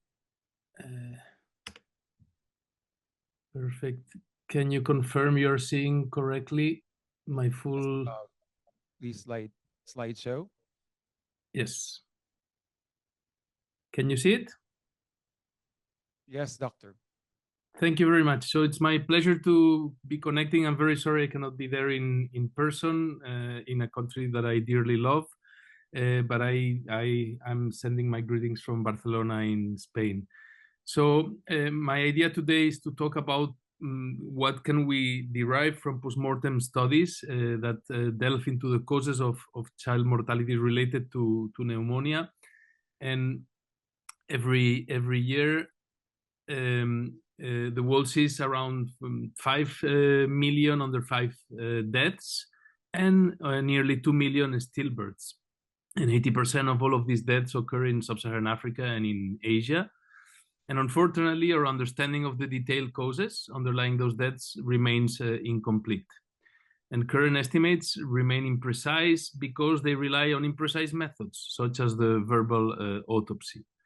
What I'm going to talk about today is what CHAMPS, a study that has been going on for nearly 10 years, can bring into the table in terms of knowledge of causes of death regarding pneumonia. And what is CHAMPS? CHAMPS is the Child Health and Mortality Prevention Surveillance Network, which is a long-term endeavor set up to comprehensively monitor child mortality and investigate its causes. Now starting its 10th year of activities and supported by the Bill and Melinda Gates Foundation, it's currently operating in 9 countries in sub-Saharan Africa and South Asia. CHAMPS is providing the backbone of future child mortality statistics, and its overarching objectives include one, to track definitive causes of child mortality in sites throughout sub-Saharan Africa and South Asia, using the innovative approach called the minimally invasive tissue sampling, what we call MITS, and 2, to produce and disseminate high quality and more reliable than standard data to inform policy and public health action. CHAMPS determines causes of death in children under 5 using MITS, diagnostic testing, clinical records, and verbal autopsy. Through MITS, postmortem samples from the key organs and bodily fluids are obtained, which can then be subject to a thorough histopathological and microbiological analysis. And all of the results put together are analyzed by a decode panel, a panel composed of multiple specialists, public health specialists, microbiologists, pathologists, pediatricians, obstetricians, and together they come up with the most plausible pathway leading to death. And it's not only a single cause, but it's the compendium of causes leading to death. So what about pneumonia? Pneumonia continues to dominate post-neonatal child mortality. It remains the leading infectious cause of death in children 1 to 59 months of age and accounts for around 14% of all under 5 deaths. And as previously said, 80% of those deaths cluster and concentrate in South Asia and Sub-Saharan Africa. Up to today, the etiology of childhood pneumonia deaths has been mostly based on extrapolating from ante-mortem etiology and vaccine probe studies, and until now also limited post-mortem biological characterization of the specific causes of childhood pneumonia has occurred. We have little knowledge on this. CHAMPS uses MITS to investigate cause of death in under 5 children, offering a much more granular understanding of cause of death.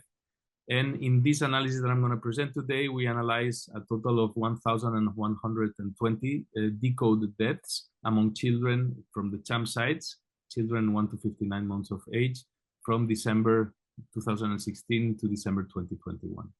The breakdown of the pneumonia deaths by age group can be seen in the figure in the left, with 37% being early infants, 21% late infants, and 42% childhood deaths. And we had 78% cases coming recruited at the health facility level versus 22% cases recruited at the community level. So the figure that I'm showing now summarizes the importance of lower respiratory infections as initiators or contributors to mortality according to their position in the causal chain. Indeed, lower respiratory tract infections were by far the overall commonest cause of death, accounting for 40% if we count all the different steps where it can be placed in the causal chain. Although they were only the fifth underlying cause of death, they were the second most common cause of immediate cause and by far the most common intermediate morbid event. Although pneumonia can be the initial problem in the cascade of events leading to death, pneumonia appears to be very typically an end-stage event in the causal chain. This figure summarizes the 10 most important underlying causes of death when pneumonia is either the antecedent or the immediate cause of death, not the underlying. And as underlying causes associated to pneumonia, not surprisingly, we see malnutrition, HIV, and congenital birth defects among the three commonest causes facilitating the appearance of a life-threatening pneumonia. When looking at the pathogens associated with pneumonia deaths, our diverse microbiological methods can shed a light on the complexities of pneumonia etiologies. In one hand, only a third of the pneumonia deaths with a pathogen identified were due to a single pathogen, so mono-infections, whereas 2/3 were due to two or more pathogens. Gram-negative bacteria were most frequently associated with CHAMS pneumonia deaths, and of all causes, Klebsiella and Pneumococcus as bacteria, cytomegalovirus and respiratory syncytial virus as viruses, and pneumocystis dominated the list of pathogens attributed to pneumonia deaths. Importantly, some pathogens were more frequently isolated from community deaths and others from facility deaths, often being related to nosocomial infections. However, a significant number of cases of Klebsiella also came from the community. This is an example of the granularity I was mentioning before that we can see with CHAMS. Until recently, we could say using verbal autopsy data or using clinical data that pneumonia caused about 14% of all child mortality. CHAMS can provide more detail identifying specific pathogens causing the deaths. And of course, we see here, for example, the example of Streptococcus pneumoniae, that we can go much deeper, and CHAMS can also provide details on the types of pathogens to help determine, for example, how well vaccines work. No? And here we see that 3/4 of the Streptococcus pneumonia CHAMS deaths were caused by non-vaccine types, whereas just 1/4 were caused by vaccine types. This is a much more granular degree or level of information that allows us to go much more in detail when describing the underlying problems related to pneumonia. Our methods include also the pathology, and the pathology together with the microbiology can help us respond some questions that are not easy to respond when we're looking at causes of deaths. For example, when we are finding multiple etiological agents, our methods can help us answer the question, which one is the culprit? So when we're using tests that are picking up several organisms in blood, for example, which one is the culprit in the lungs? We can look at the lungs because we have access to lung biopsies, and we can confirm actual agent using special stains, immunohistochemistry, PCR testing of lung tissue, etc. We can also answer the question, as I previously showed, why are some dying despite the vaccines that we are using? And the tag testing that we are employing in CHAMS can identify the actual serotypes involved, and they can tell us whether they are covered or not by the vaccine. And because we have also the information about vaccination coverage among the children enrolled, we can link those two pieces of information and understand whether the vaccine that was used did not work or did work, or whether the serotypes causing that case of pneumonia were not covered by the vaccine at all. And also the most difficult question, in my opinion, to answer is whether we are dying from or dying with. And through the extensive microbiological screening that we're performing in CHAMPS, we are able to discriminate this very important question. No? Is the organism that we are detecting an incidental bystander, or is it really a destructive agent? Can we put the culprit in the middle of the lesion that we're seeing in the lung pathology, for example? Can we find the pathogen there? Can we see the consequences of the pathogen? For example, here in the slide, you can see a cytomegalovirus inclusion, and therefore you can actually place the pathogen in the place of the lesion and therefore attribute causality to the pathogen and demonstrate that it's not an incidental bystander.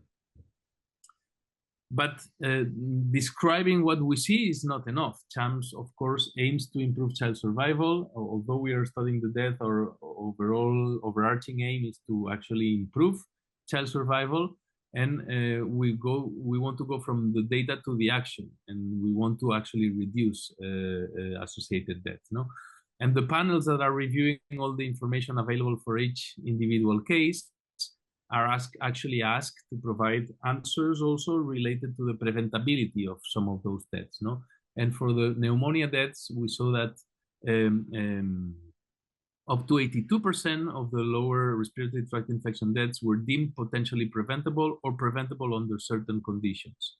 And this is the opinion of the DECODE panelists. And recommendations for enhancing survival in pneumonia deaths included as most important things: improve clinical management, improve health education and health-seeking behavior, improve nutritional support, and improve infection prevention of vaccination. And importantly, the hypotheses that derive from the intelligence we generate through CHAMPS are able to promote changes in the recommendations and potentially changes in policymaking in the future that will have an impact in reducing pneumonia deaths. So, as concluding thoughts, CHAMPS has confirmed the overwhelming importance of pneumonia as the #1 infectious killer of children. CHAMPS offers the unique opportunity to provide a more comprehensive understanding of the interaction between conditions and pathogens causing pneumonia deaths. MITS provides granular insight into pathogen-specific causes of childhood pneumonia deaths, highlighting the role of multiple pathogens. We no longer stand by the dogma that one pathogen causes one death. Here we are seeing the complexity of interaction between different pathogens. And among the main causes of lower respiratory tract infection, Klebsiella and cytomegalovirus and pneumocystis stand out as important contributors to mortality, besides the previously well-recognized ones that are also part of our pneumonia deaths, including pneumococcus, RSV, etc. Despite the use of pneumococcal conjugate vaccines at all sites, pneumococcus is still associated with 32% of childhood pneumonia-related deaths, and the serotype assessment should provide insights on what is happening. Malnutrition, HIV, and congenital birth defects remain significant precipitators and risk factors for pneumonia mortality, and ultimately, better cause of death data will drive policy changes and enhance child survival. Data to action activities are already starting to change things at the local level in all 9 CHAMPS sites. And let me please finish by acknowledging the role of the families. Approaching a grieving family to investigate the death of a member of the family, and in particular a child, is always a difficult moment. We are very grateful for them allowing us to have their children participate in a study like this.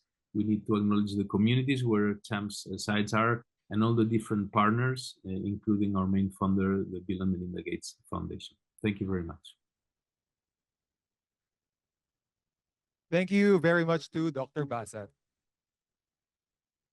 Now, this event is also made possible by a CME grant from Pfizer. You may now grab your snacks as we take a 10-minute break. So please approach the table at the back where the snacks are.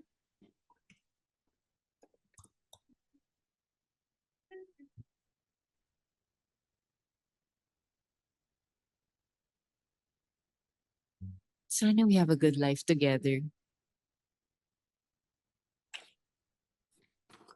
Sana lagi kitang maalagaan. Sana maganda ang future mo. What does it take to nurture hopes and dreams? For all of us at Pfizer, it's the commitment and dedication of our scientists and researchers to find breakthrough medicines that deserve the trust of Filipinos and their families. By helping you face health challenges with hopeful reassurance, medicines and vaccines that help change lives, protect lives, and celebrate life.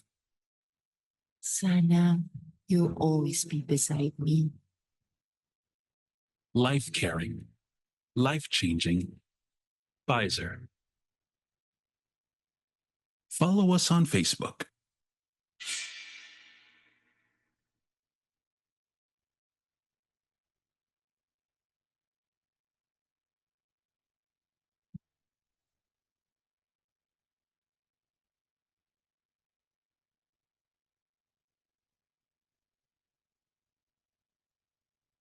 Over the past decade, an estimated 100 million adults have been vaccinated against pneumococcal disease with Prevnar 13. That's an incredible achievement. Just imagine the number of cases and hospital days that have potentially been avoided. So, we'd like to take a moment to thank you for continuing to help protect the eligible, vulnerable adults in your care.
Every journey has a beginning.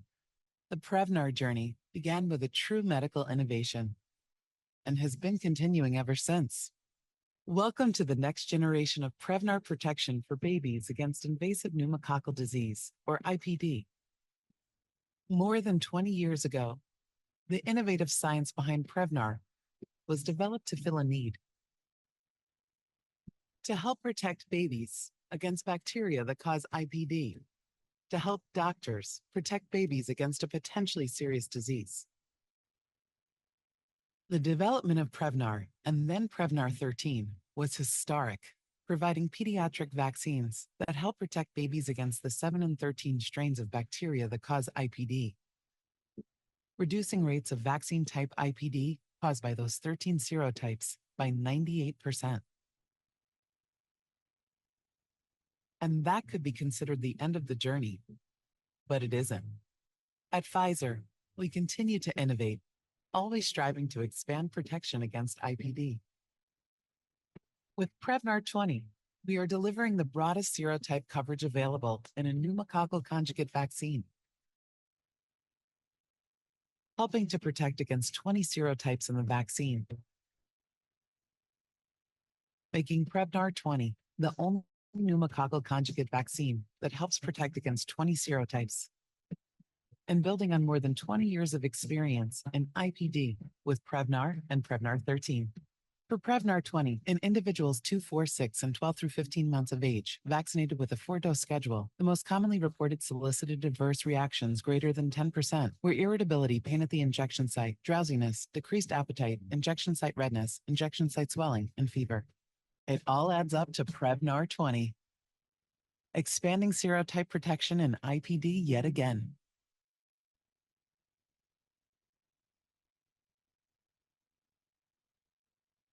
The innovation continues. Prevnar 20, the next generation of Prevnar protection in IPD, approved for pediatric use.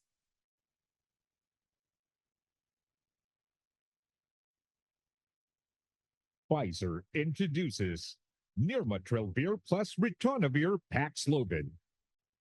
Approved for patients who are at increased risk for progressing to severe COVID-19.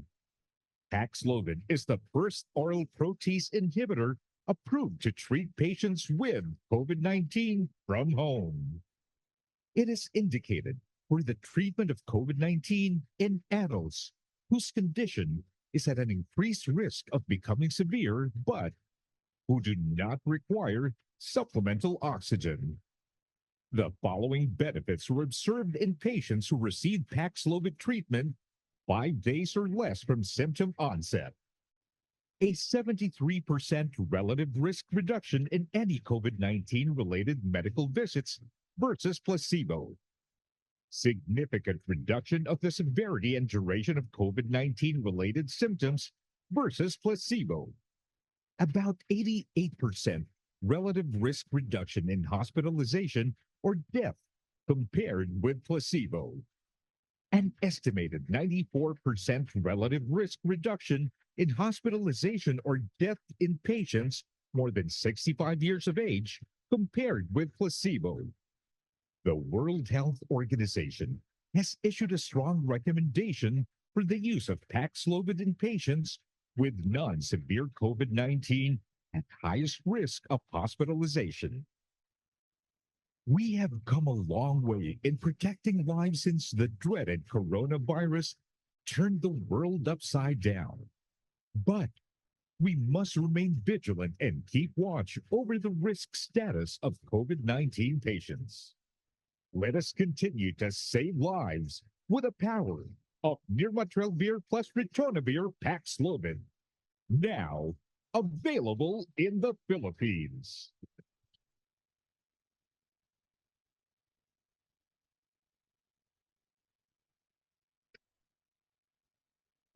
Pneumonia, lagot ka when it hits ya.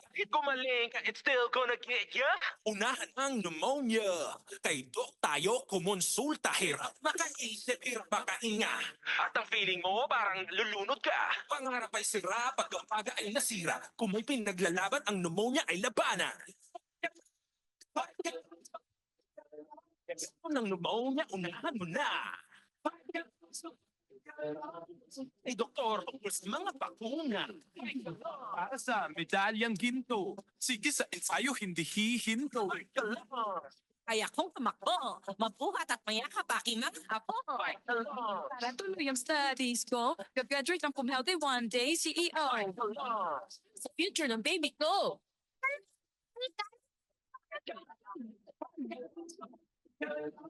Kung pneumonia, unahan mo na. Doktor, sa mga bakuna.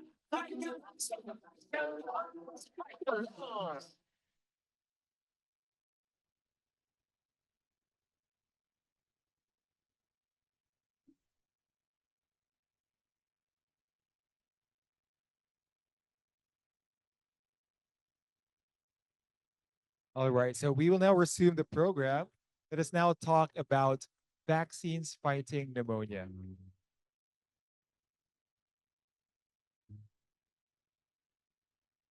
So the first topic in that is the potential impact and cost effectiveness of pneumococcal conjugate vaccine, PCV, introduction, to be discussed by the Director of Child Health, International Vaccine Access Center of the Johns Hopkins Bloomberg School of Public Health, Dr. Anita Shet.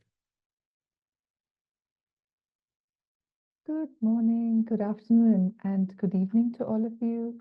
Many thanks to the organizers for remembering World Pneumonia Day and giving me this opportunity to discuss the impact of PCV on fighting pneumonia.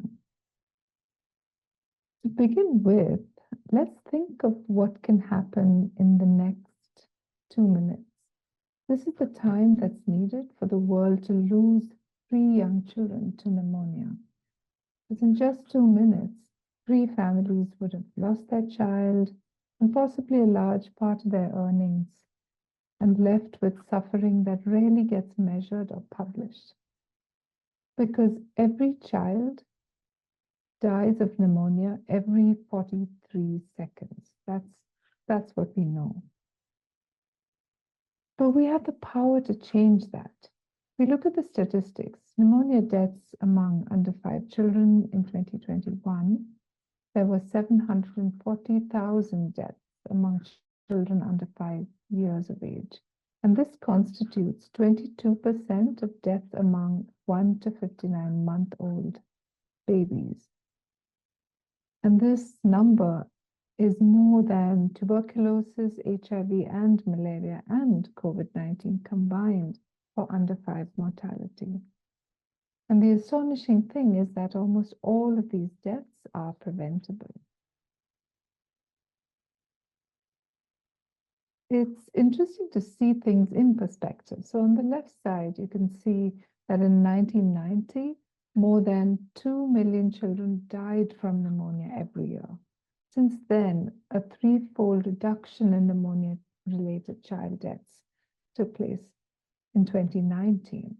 On the right side is a graph from data from researchers at Johns Hopkins showing causes of under 5 mortality. Yellow represents all the neonatal causes. Together, if you take a look at the top, the lower respiratory infections combined with the neonatal deaths plus the 1 to 59 deaths constitutes almost 14% of all under 5 deaths.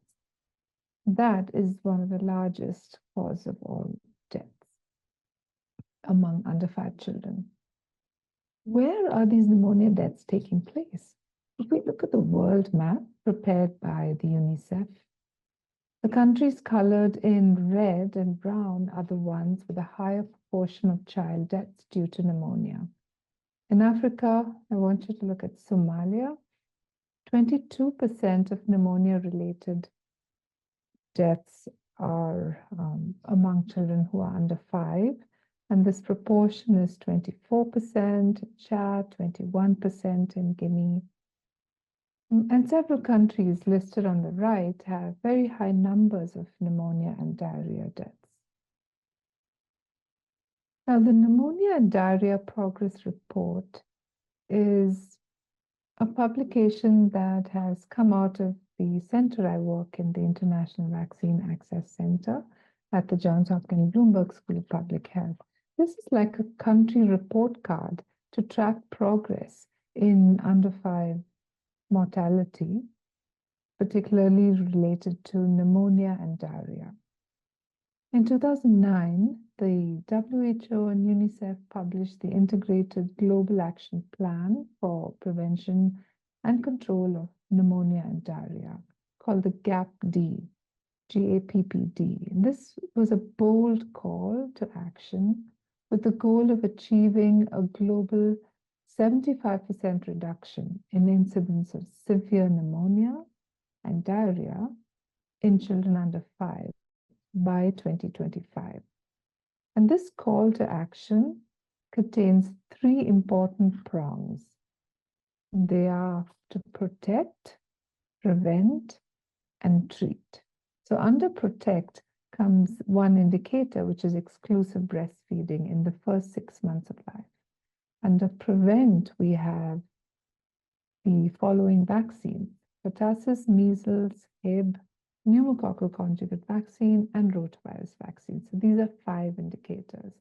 Then under treat, there is appropriate access to antibiotics, as well as treatment with ORS and zinc for diarrhea. And countries can be scored based on these indicators. if we look at the overall progress has really been slower than we would like. The latest report indicates that no countries have actually met these targets yet, the ones that are yet to reach them. But there is an inching forward.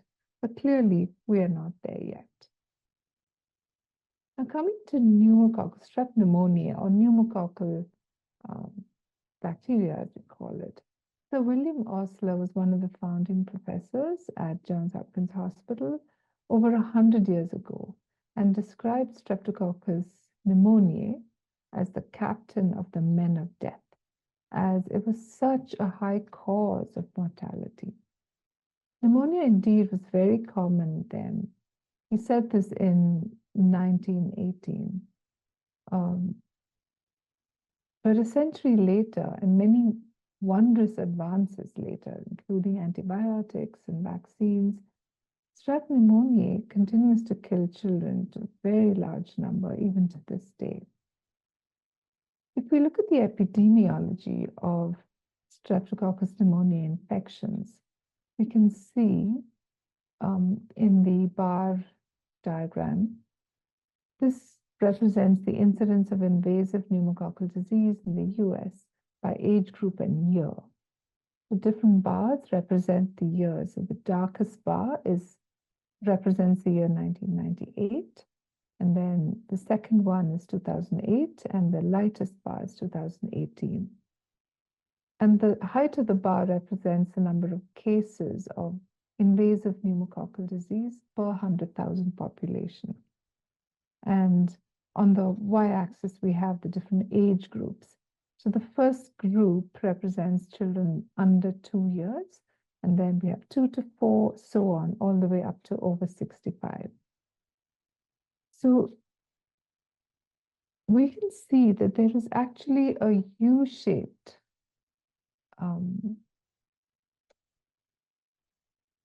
shape to the epidemiology, where the most vulnerable populations are those who are very young and those who are elderly.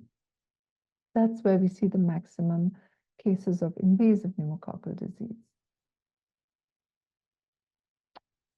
PCV7, which is one of the earliest conjugate vaccines, was introduced in 2000.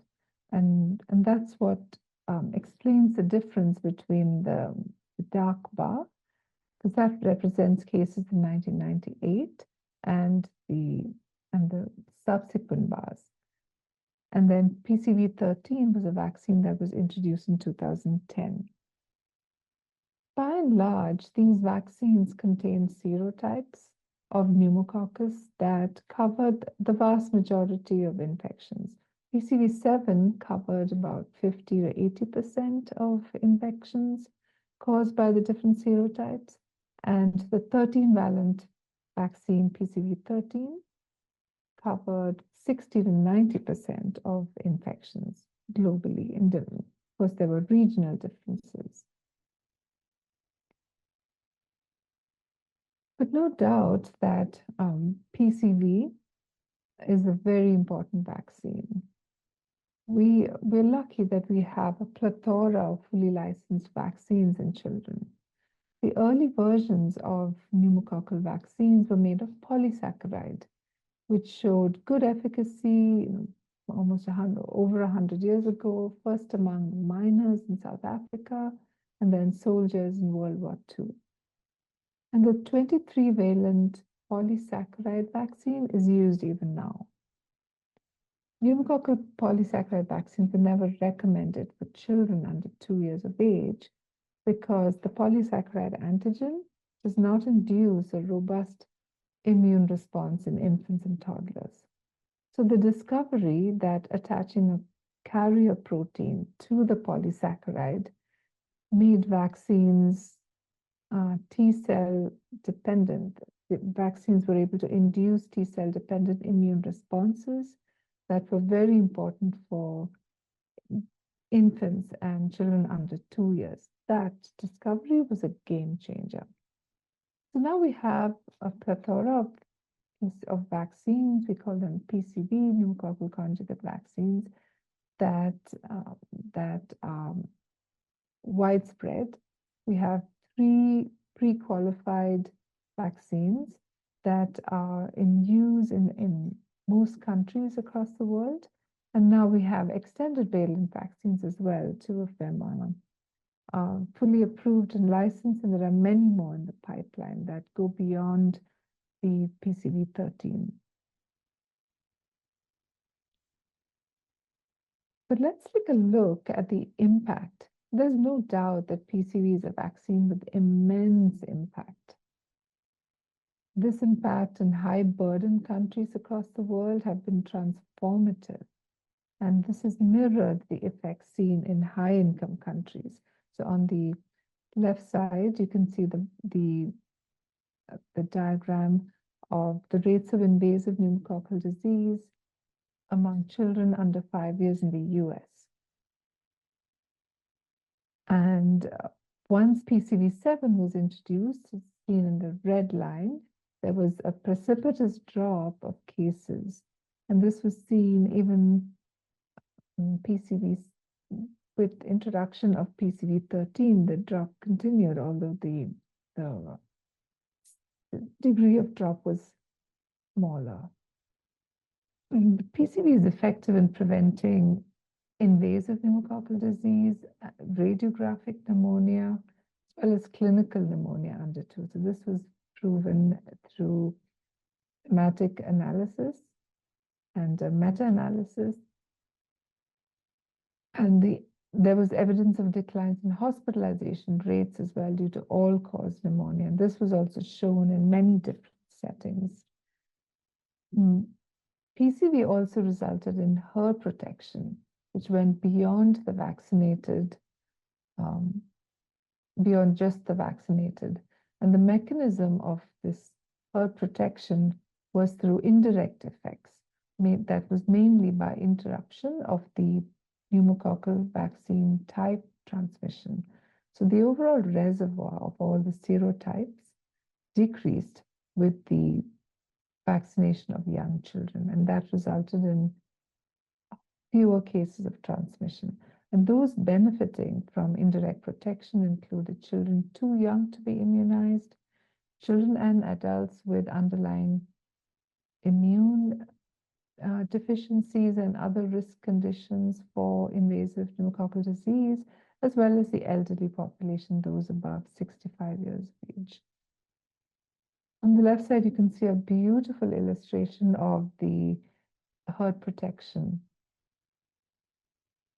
The graph shows the dotted line, which includes the baseline incidence following introduction of vaccine. On the y-axis is the years post-PCV7 introduction. Clearly, the lines show a decrease.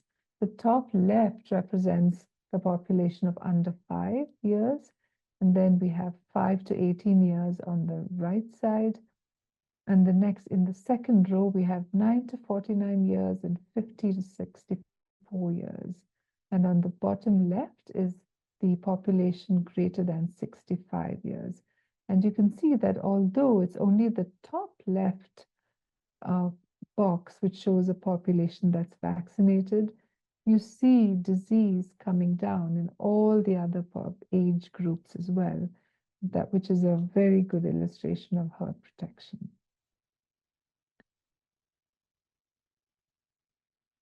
Let's take a look at the global status of PCV vaccination.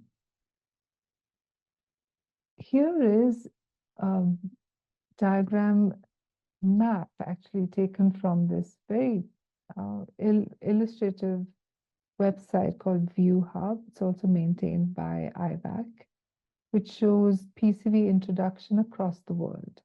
The green represents countries that have introduced PCV, and we have 167 countries that have introduced. 14 countries are planning, and very few countries are still thinking about introduction of PCV, which is a good thing. It's great progress that's made over the past many years. In 2023, last year, actually, we, as part of our global advocacy for PCV work that we were doing under the GAP project, We conducted an archetypal analysis that showed that there were 33 low and middle income countries that had not yet introduced PCV at the beginning of 2023. So this we felt was very important to recognize and work with in order to improve overall global coverage. There are 4 countries in particular that I wanted to focus on: Somalia, South Sudan, Chad, and Guinea. These were countries that have very high burden of child deaths, but were also battling other priorities: conflict, humanitarian situations, climate disasters, and other infectious outbreaks as well. So it's very difficult to control everything at the same time. These were countries that had not yet introduced vaccines, PCV in particular, and often other vaccines like rotavirus as well, both very important vaccines for reducing child mortality. And we recognize that advocacy is a powerful tool for expanding PCV access. So first, we performed some qualitative research by working closely with policymakers and stakeholders in those 4 African countries that had high burden of pneumococcal disease. And the key takeaways was that there is widespread support and commitment to introduce PCV in these countries. And we highlight how to build on some of this initial momentum and to drive the long-term sustainability of PCV programs. Next, we estimated the PCV impact in terms of lives saved and cases averted, and also costs averted in these 4 countries. We used a modeling tool, and let me describe that a little bit more in detail. This is a modeling tool called Lives Saved Tool, or LIST, and we yes, this is the tool that was actually developed by Johns Hopkins researchers, and we put together the input along with in-country experts and global vaccine experts from WHO and Gavi, took these 4 countries as case stories and looked at potential lives saved of children aged 1 month to 59 months if vaccine were introduced between 2024 and 25, all the way to 2030. We also factored in not just PCV introduction, but also catch-up at the same time. So ensuring that children who were due to get vaccines were able to get a single catch-up dose. And when we look at these 4 countries separately and we look at the total potential lives saved using this tool, you see that it's 87,000, almost 100,000 when we look at other health protection effects as well. So this is just direct effects. And when we look at total potential cases averted of children due to pneumonia, and the numbers put together for all these 4 countries was 3.9 million. We also translated the lives saved and cases averted into costs averted. And these were under just treatment costs and then total averted costs, which included treatment-related costs like transportation, caregiver wages, productivity loss due to disability and death. So you can see the numbers are quite staggering. These are the costs that would be saved if these countries were able to introduce PCV all the way through 2030.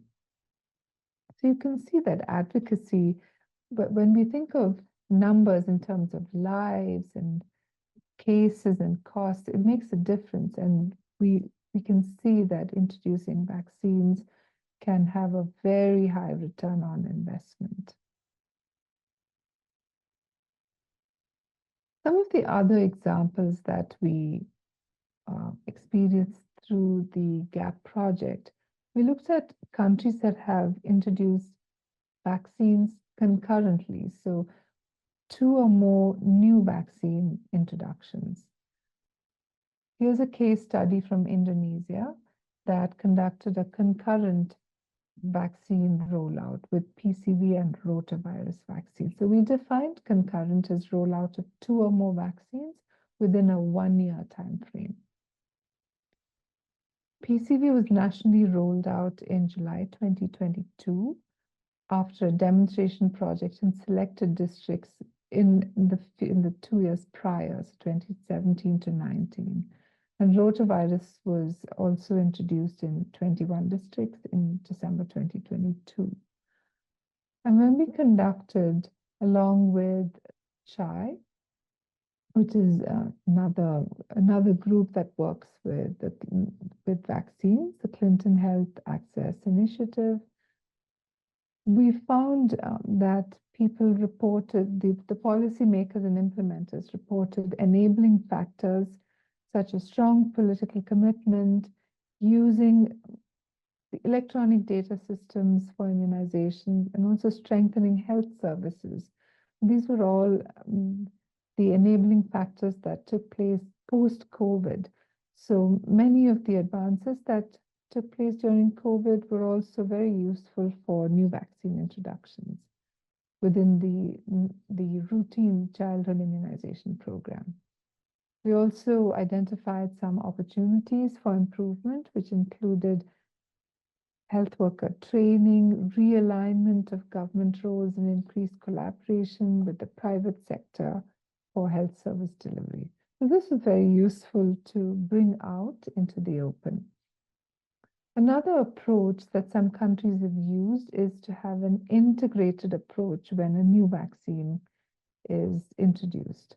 So this is using a campaign mode, but also introducing it as a routine vaccine. So in Timor-Leste, for instance, they introduced one of the most recent vaccine, pre-qualified vaccines in January of last year, along with catch-up. So they introduced both routine and catch-up at the same time, but had an integrated approach where children could also access other interventions such as deworming and vitamin A supplements. There's some very beautiful illustrative pictures of the entire the communities participating in this new vaccine introduction in Timor-Leste. So if we take a look at how are we doing globally for PCV coverage, we can see that in the latest numbers that were released in 2024 July, that reflected the coverage in 2023, the WUNIC numbers, we can see that overall PCV coverage has not increased a lot. It's at the range of 60, mid-60s, 63%, which means that we still have 46 million infants who are missing out on PCV at this present time. Here's another map of the global coverage using these WUNIC numbers that's taken from ViewHub. And you see, we still have a very long way to go, since there are many countries in yellow and red, which indicates less than optimal coverage.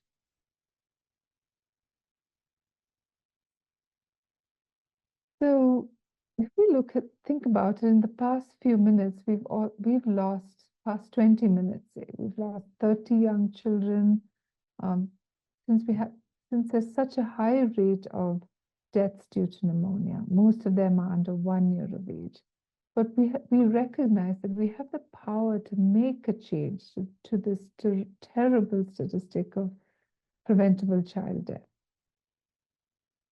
We can focus on the progress of PCV coverage in low-income countries and keep focus on humanitarian and fragile contexts.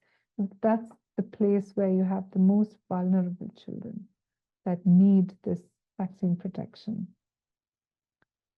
PCV access disparities in middle-income countries, new mechanisms of support as middle-income countries actually fall through the cracks since they don't have the regular support through Gavi and other sources, but also have a large population, possibly through displaced populations that need support.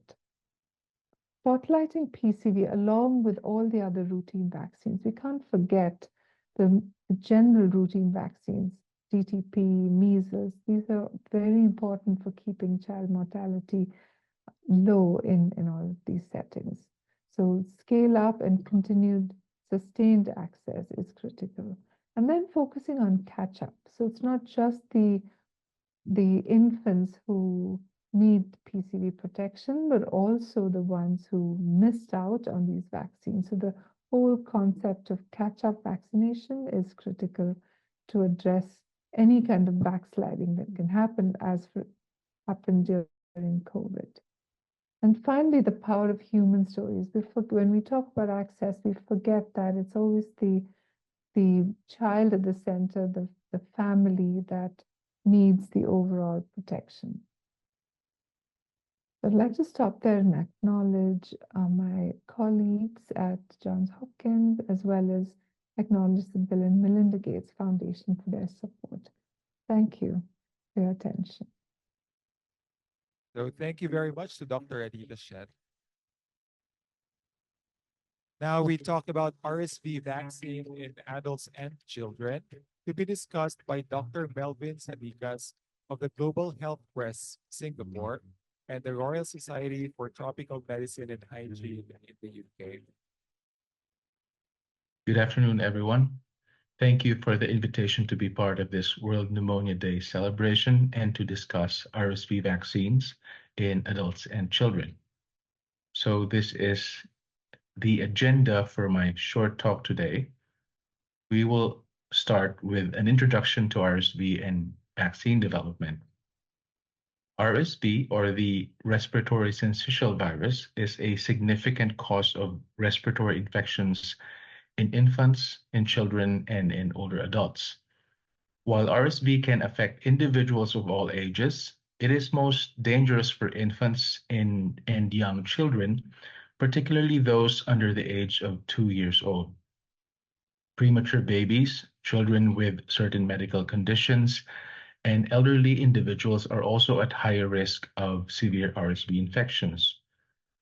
RSV typically starts with cold-like symptoms such as runny or stuffy nose, coughing, and sneezing. However, in children, it can progress to more severe lower respiratory symptoms, including wheezing, coughing, difficulty breathing, and fever. Historically, challenges have been encountered with vaccine development with regards to RSV, but recent advances have led to approvals and active trials globally. So this is a summary of the countermeasures for RSV in pregnant women, in infants, and in older adults. For RSV protection in infants, 2 monoclonal antibodies with extended half-lives are available or under final testing. Nirsevimab is approved, and clesrovimab is in phase 3 trials. The Abrysvo maternal RSV vaccine approved by the FDA can be given between 32 to 36 weeks of pregnancy. And for older adults, 2 vaccines have FDA approval. An AS01E adjuvanted subtype A subunit vaccine, and Abrysvo is an unadjuvanted bivalent subunit vaccine. And in the picture here, the green borders indicate market approval, and the red borders indicate development or testing discontinued. So these vaccines are no longer in development. So first we go to the RSV vaccines in adults. So we have RXV. It's approved by the FDA and EMA in 2023. It's designed for adults aged 60 and older. It has shown an efficacy of approximately 83% in preventing RSV lower respiratory tract disease, with particularly strong results in reducing severe cases. Safety data indicates mostly mild to moderate side effects, such as injection site pain and fatigue, although there were rare cases of atrial fibrillation noted in clinical trials. The phase 3 trial provided robust evidence for Arexvy's high efficacy and safety for older adults, and you can look for this in the clinicaltrials.gov and the publication that is associated with this trial. Brisbow Pfizer's RSV vaccine was also approved by the FDA and EMEA in 2023 for use in adults 60 and older. It demonstrated a 66.7% efficacy, almost 67% efficacy against RSV-related lower respiratory illness, with higher effectiveness in preventing severe diseases. Most side effects were mild to moderate, aligning with the safety profile of other adult vaccines. And the phase 3 trial, Renoir, confirmed Brisbow's significant efficacy and well-tolerated safety profile in older adults. Now we move to approved RSV vaccines for pregnant women. So Brisbow also received FDA approval in 2023 for use in maternal immunization. It has shown to reduce RSV-related hospitalization in infants by 57% during the first 6 months of life. Safety data from trials indicate no significant adverse events, with only mild side effects observed in some mothers and no increase in the risk of preterm births. These findings are supported by the phase 3 Matisse trial, which demonstrated both safety and efficacy for mothers and their infants. And again, when you see these numbers, the NCT numbers, you can actually Google them and search for them in the clinicaltrials.gov, and you will see links to the publications and more information about the trial. Now we move on to the RSV monoclonal antibody for infants. We have Beyfortus, nirsevimab. It is a co-development project of AstraZeneca and Sanofi. Beyfortus was approved by both the EMA and FDA in 2023 for use in infants. The single-dose monoclonal antibody offers around 70 to 80% protection against RSV lower respiratory infections throughout the RSV season. It is generally well tolerated, with mild side effects comparable to those seen with other monoclonal antibodies. And the phase 3 trial, it's called Melody, confirmed its strong protective effect and favorable safety profile in infants. This is actually an improved version of an older monoclonal antibody that was given several times in a RSV season. This is only given once for the whole RSV season. Then we move on to RSV vaccines in development for children. So we have here the mRNA 1345 from Moderna. So this is being developed for both pediatric and elderly populations. And currently it is in phase 3 trials for both groups. Early data show promising boost in neutralizing antibodies. Initial studies report mild side effects, but we await full phase 3 results. And if outcomes are positive, this will be filed for regulatory approval and will hopefully be in the market as well as soon as it is approved. Then we have the GSK RSV pediatric vaccine. It targets the pediatric population and is currently in phase 2 trials, which have shown a positive immune response. Early trials indicate an acceptable safety profile with more data needed for the efficacy. And if current results continue to support safety and efficacy, GSK plans to advance to phase 3 trials for young children. And then we have here the emerging RSV vaccine approaches and pipeline candidates. So we have live attenuated and vector-based vaccines. Several vaccines using weakened RSV strains are currently in early phase trials, primarily aimed at young children. These are being developed by institutions such as the NIH in the US, Codagenics, and other biotech companies. Early data suggests promising immune responses with ongoing monitoring to ensure safety. And then there are new monoclonal antibodies, next generation monoclonal antibodies that are in development. They focus on extending the duration and extending the protection, making it broader for infants. These candidates have the potential to provide comprehensive seasonal protection and may offer a single dose option for high-risk infants as well. So in summary, RSV vaccines for adults and maternal immunization are now approved, providing strong protection against severe RSV. For infants, nirsevimab offers protection throughout through passive immunity throughout the RSV season. Efforts are underway to develop pediatric RSV vaccines and explore alternative approaches, including mRNA and live attenuated vaccines, which could soon broaden protection options for a younger population. And of course, as trials continue, we can expect further refinement of safety, efficacy, and durability of immunity across all ages. And this progress may lead to a universal RSV immunization strategy within the next few years. So thank you very much. Thank you for your attention, and I'm happy to answer your questions. All right. Thank you very much to Dr. Sanikas.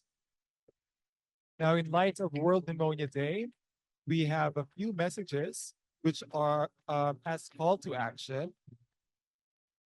First is Dr. David Chilong Lam, the past president of Forum of International Respiratory Societies. Good afternoon, colleagues. I'm very glad to have this opportunity to speak to you on this fourth global conference for World Pneumonia Day in Philippines today. And welcome to this session. And I'm happy to see you all today, but unfortunately, I cannot attend in person today. So I would just like to highlight very briefly the problem of respiratory infections and also antimicrobial resistance in the Southeast Asian region. And as you can see on the screen, deaths from pneumonia is prevalent, especially in this part of Asia.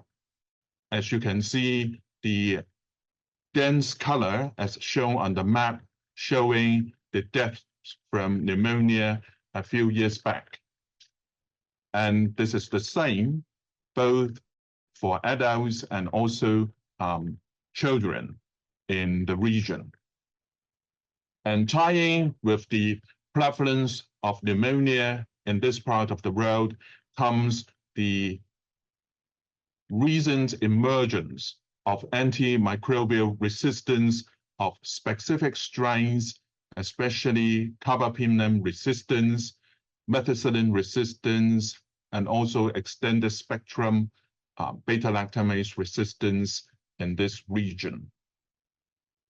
And this is prevalent, not antibiotic resistance is not only prevalent in the region, but also in particular some countries affecting both those modern countries or relatively low to middle income countries in this part of the world.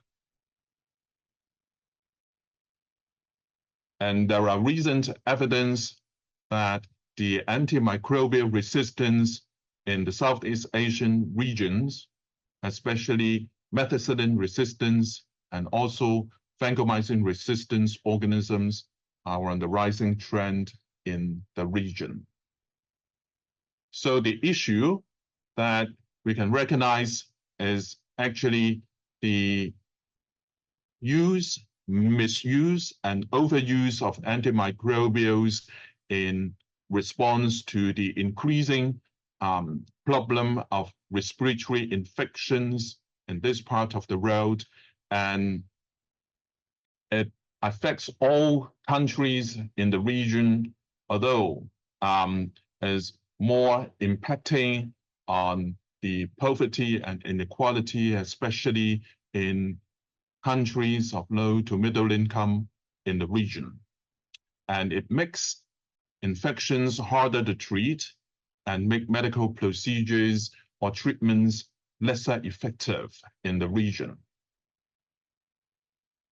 And the emergence of this antimicrobial resistance is an interplay between the use of antibiotics by medical health and also an interruption with the environment and agriculture. I'm sure you will hear more and more in today's session that speakers will be mentioning the emergence of antibiotic pollution and associated antimicrobial resistance in the environment. And the World Health Organization has devised a global action plan on that to target the problem of antimicrobial resistance that calls for identification of different issues in the region, including some parts of the region has got a weaker health systems, some have unclear burden of antimicrobial resistance, and there is, in general, lack of formal network and also open access data platform, so that people can try to identify the problems of antimicrobial resistance better and try to do relevant remedies. And the usual approach is to have a better surveillance, better diagnostics and therapeutics in the region in order to tackle the problem of antimicrobial resistance. And overall, what we can recognize is that there is, in general, still, we say, inadequate research and development in the issue of rising levels of antimicrobial resistance, and there is a need for more measures to ensure equitable access to new and existing vaccines, diagnostic, and medicines with the aim of lowering, preventing all infections, including respiratory infections that may result in inappropriate use of antimicrobials. And we should try to ensure universal and better access to quality diagnosis and appropriate treatment of infections, including vaccine development.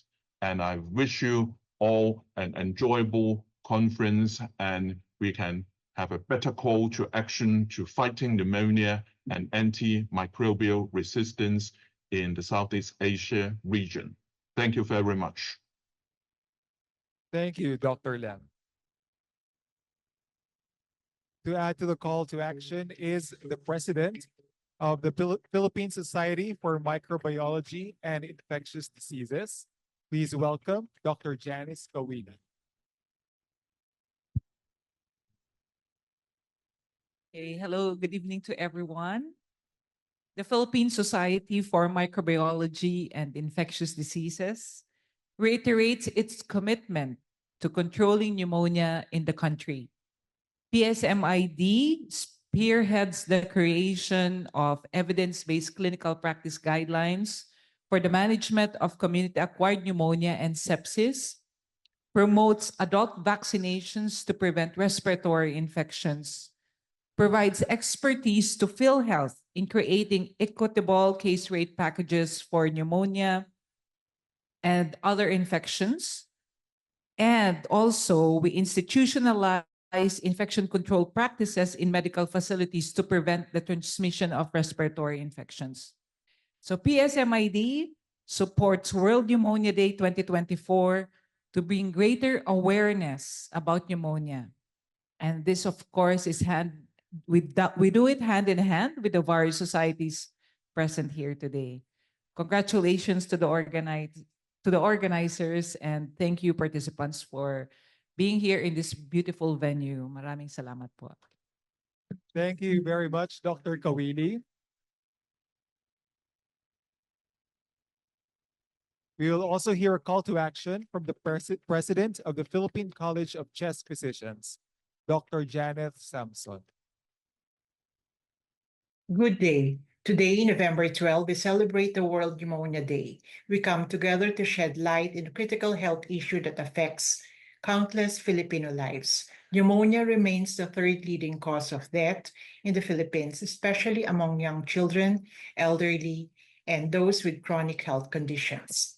Pneumonia is often preventable and treatable, yet many Filipinos lack access to timely and adequate care.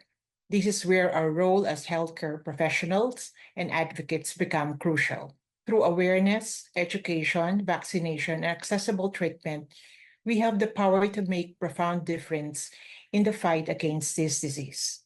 As we commemorate this day, let us renew our commitment to advancing pneumonia prevention and management in the Philippines. By working together and fostering collaboration, we can help prevent unnecessary suffering and save lives. Thank you for joining us in this advocacy and increasing awareness in this very important health problem. Thank you very much, Dr. Samson. Now for another call to action, here with us is the president of the Philippine Pediatric Society, Dr. Cesar Ong. It is with great pride and a sense of partnership that the Philippine Pediatric Society joins the celebration of World Pneumonia Day. This event serves as a crucial reminder of our collective responsibility to combat one of the leading causes of morbidity and mortality in children worldwide. Pneumonia continues to pose a significant threat to the health and well-being of our children. As healthcare professionals, we play a pivotal role in raising awareness, enhancing prevention strategies, and improving treatment measures for this preventable disease. Our society's partnership in this global initiative underscores our commitment to advocating for children's health and ensuring that every child has access to the necessary healthcare resources. Together, we can implement effective vaccination programs, promote healthy practices, and strive towards creating an environment that reduces the risk of pneumonia. Thank you for your unwavering dedication and passion for child health. Let us unite in our efforts to make a difference on this World Pneumonia Day and beyond. Thank you very much, Dr. Ong. Let's now listen to the call to action from the president of the Philippine Society of Experimental and Clinical Pharmacology, Dr. Edwin Rodriguez. As we mark World Pneumonia Day 2024, it is crucial to recognize the pivotal role of effective pharmacologic interventions in combating this preventable yet deadly disease. Pneumonia remains a significant global threat, especially among vulnerable populations. As educators in pharmacology, we have a unique obligation to enable and equip future healthcare providers with the needed competency to understand, treat, and prevent pneumonia effectively. By cultivating an understanding of antibiotic stewardship, widespread vaccination, and novel treatment strategies, we empower our medical learners to make informed, intelligent, and scientifically grounded decisions in their future medical practices. Together, we can work to reduce the burden of pneumonia and improve healthcare outcomes for communities worldwide. the Philippine Society of Experimental and Clinical Pharmacology affirms its commitment to be a vehicle of enlightened discussions which aim to control, if not eradicate, pneumonia through pharmacology education and intervention. Thank you, Dr. Rodriguez. And rounding up the call to action is Secretary General of the Research at Ministry of Science, Innovation, and Universities of Spain. Let us listen to Dr. Eva Ortega Paelo. Hello, I'm Eva Ortega Apoyanos, Secretary General for Research at the Ministry of Science, Innovation, and Universities of Spain. It is a great pleasure and an honor to address you at this fourth global conference in World Pneumonia Day. Today, we gather to highlight a disease that remains a critical challenge for global health, especially in regions such as Southeast Asia. I would like to take this opportunity to recognize the extraordinary work of the Pneumolight campaign with its network of more than 311 illuminating monuments in 35 countries in this year. This initiative not only gives visibility to World Pneumonia Day, but also unites global communities in a shared effort to raise awareness about this disease. Pneumolight, as a member of the Every Breath Counts coalition, plays an essential role in dissemination information on the prevention and treatment of pneumonia. Your commitment to education and awareness raising, both among the society and the healthcare personnel, is essential to fight against infant mortality, protecting our most vulnerable populations. I would like to stress, as a Secretary General for Research, the importance of international collaboration, open science, and data sharing to embrace the principles of openness and transparency. These are key elements to tackle all sorts of diseases, including pneumonia. Thanks to the tireless work of scientists and healthcare professionals, and of course, patient associations, we have made progress in critical areas such as the development of vaccines, improved diagnostics, and access to effective treatments. But of course, there is still much to be done. In these global efforts, campaigns such as the Pneumolight are a vital bridge between science and society, ensuring that scientific knowledge is translated into concrete actions that save lives. Pneumonia is preventable and treatable, but only if we work together. From here, I encourage you to continue strengthening scientific collaboration networks, to keep on innovating, and to redouble our efforts to eradicate this disease that should not claim more lives. Thank you very much. Thank you very much, Dr. Paeno. Now, to sum up our conference for today, we'd like to call again on stage Dr. Imelda Mateo, the President of the Philippine College of Physicians.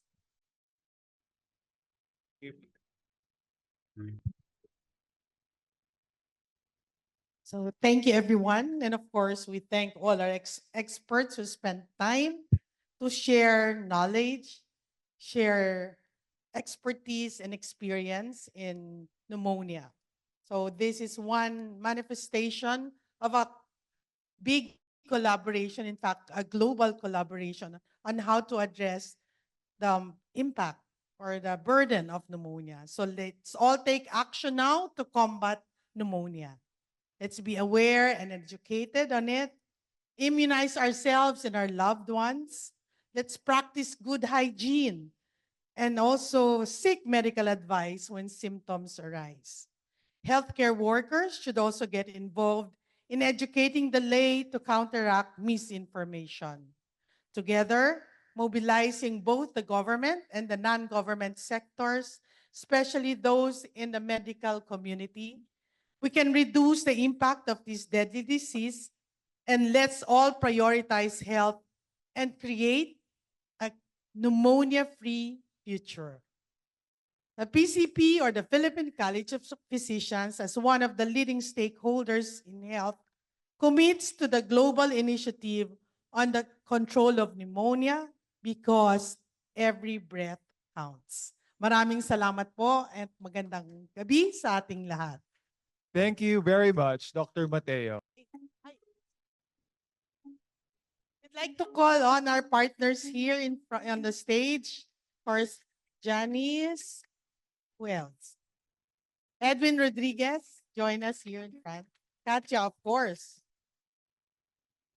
And to represent the Philippine College of Chest Physicians, we would like to call one of its past presidents, Dr. Eric Moral, to join us.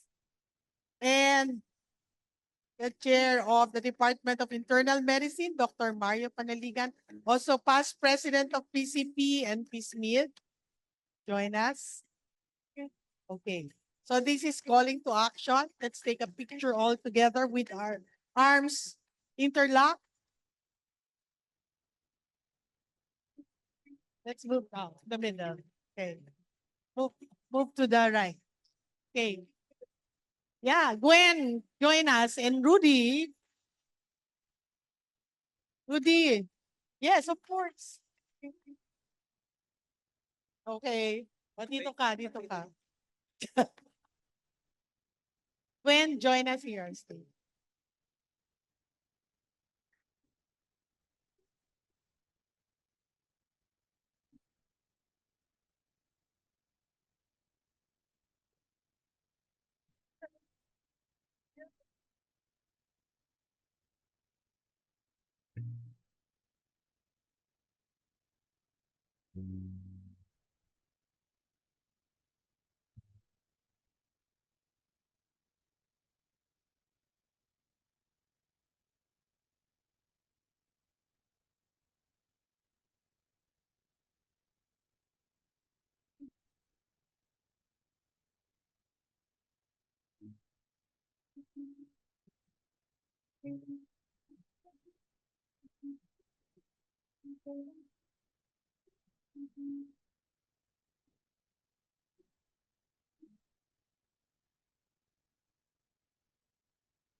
We're inviting everyone, all the attendees, to have a big group photo in front.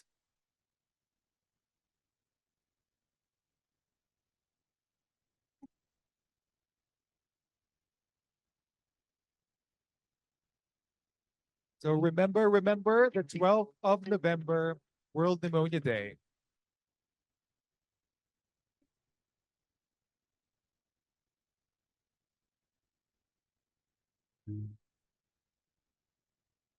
Yeah.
Okay, so our next World Pneumonia Day is actually on November 12th.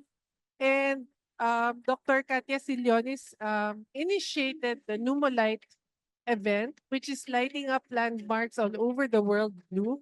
And we will have our own lighting of the St. Luke's Global City building on November 12th, at 6 to 8 p.m. And also for PCP, the different chapters will also hold their own lighting ceremony.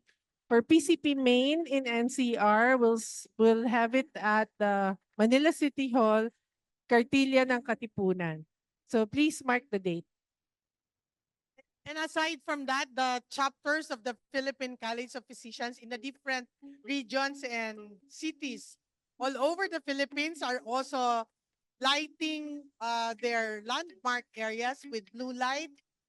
And we will be having a simultaneous live coverage of this on November 12th. So everyone is invited. If you want to join as an individual, find a place, light it with blue, and that's Pneumolight in celebration of the World Pneumonia Day. Thank you, everyone. Thank you so much.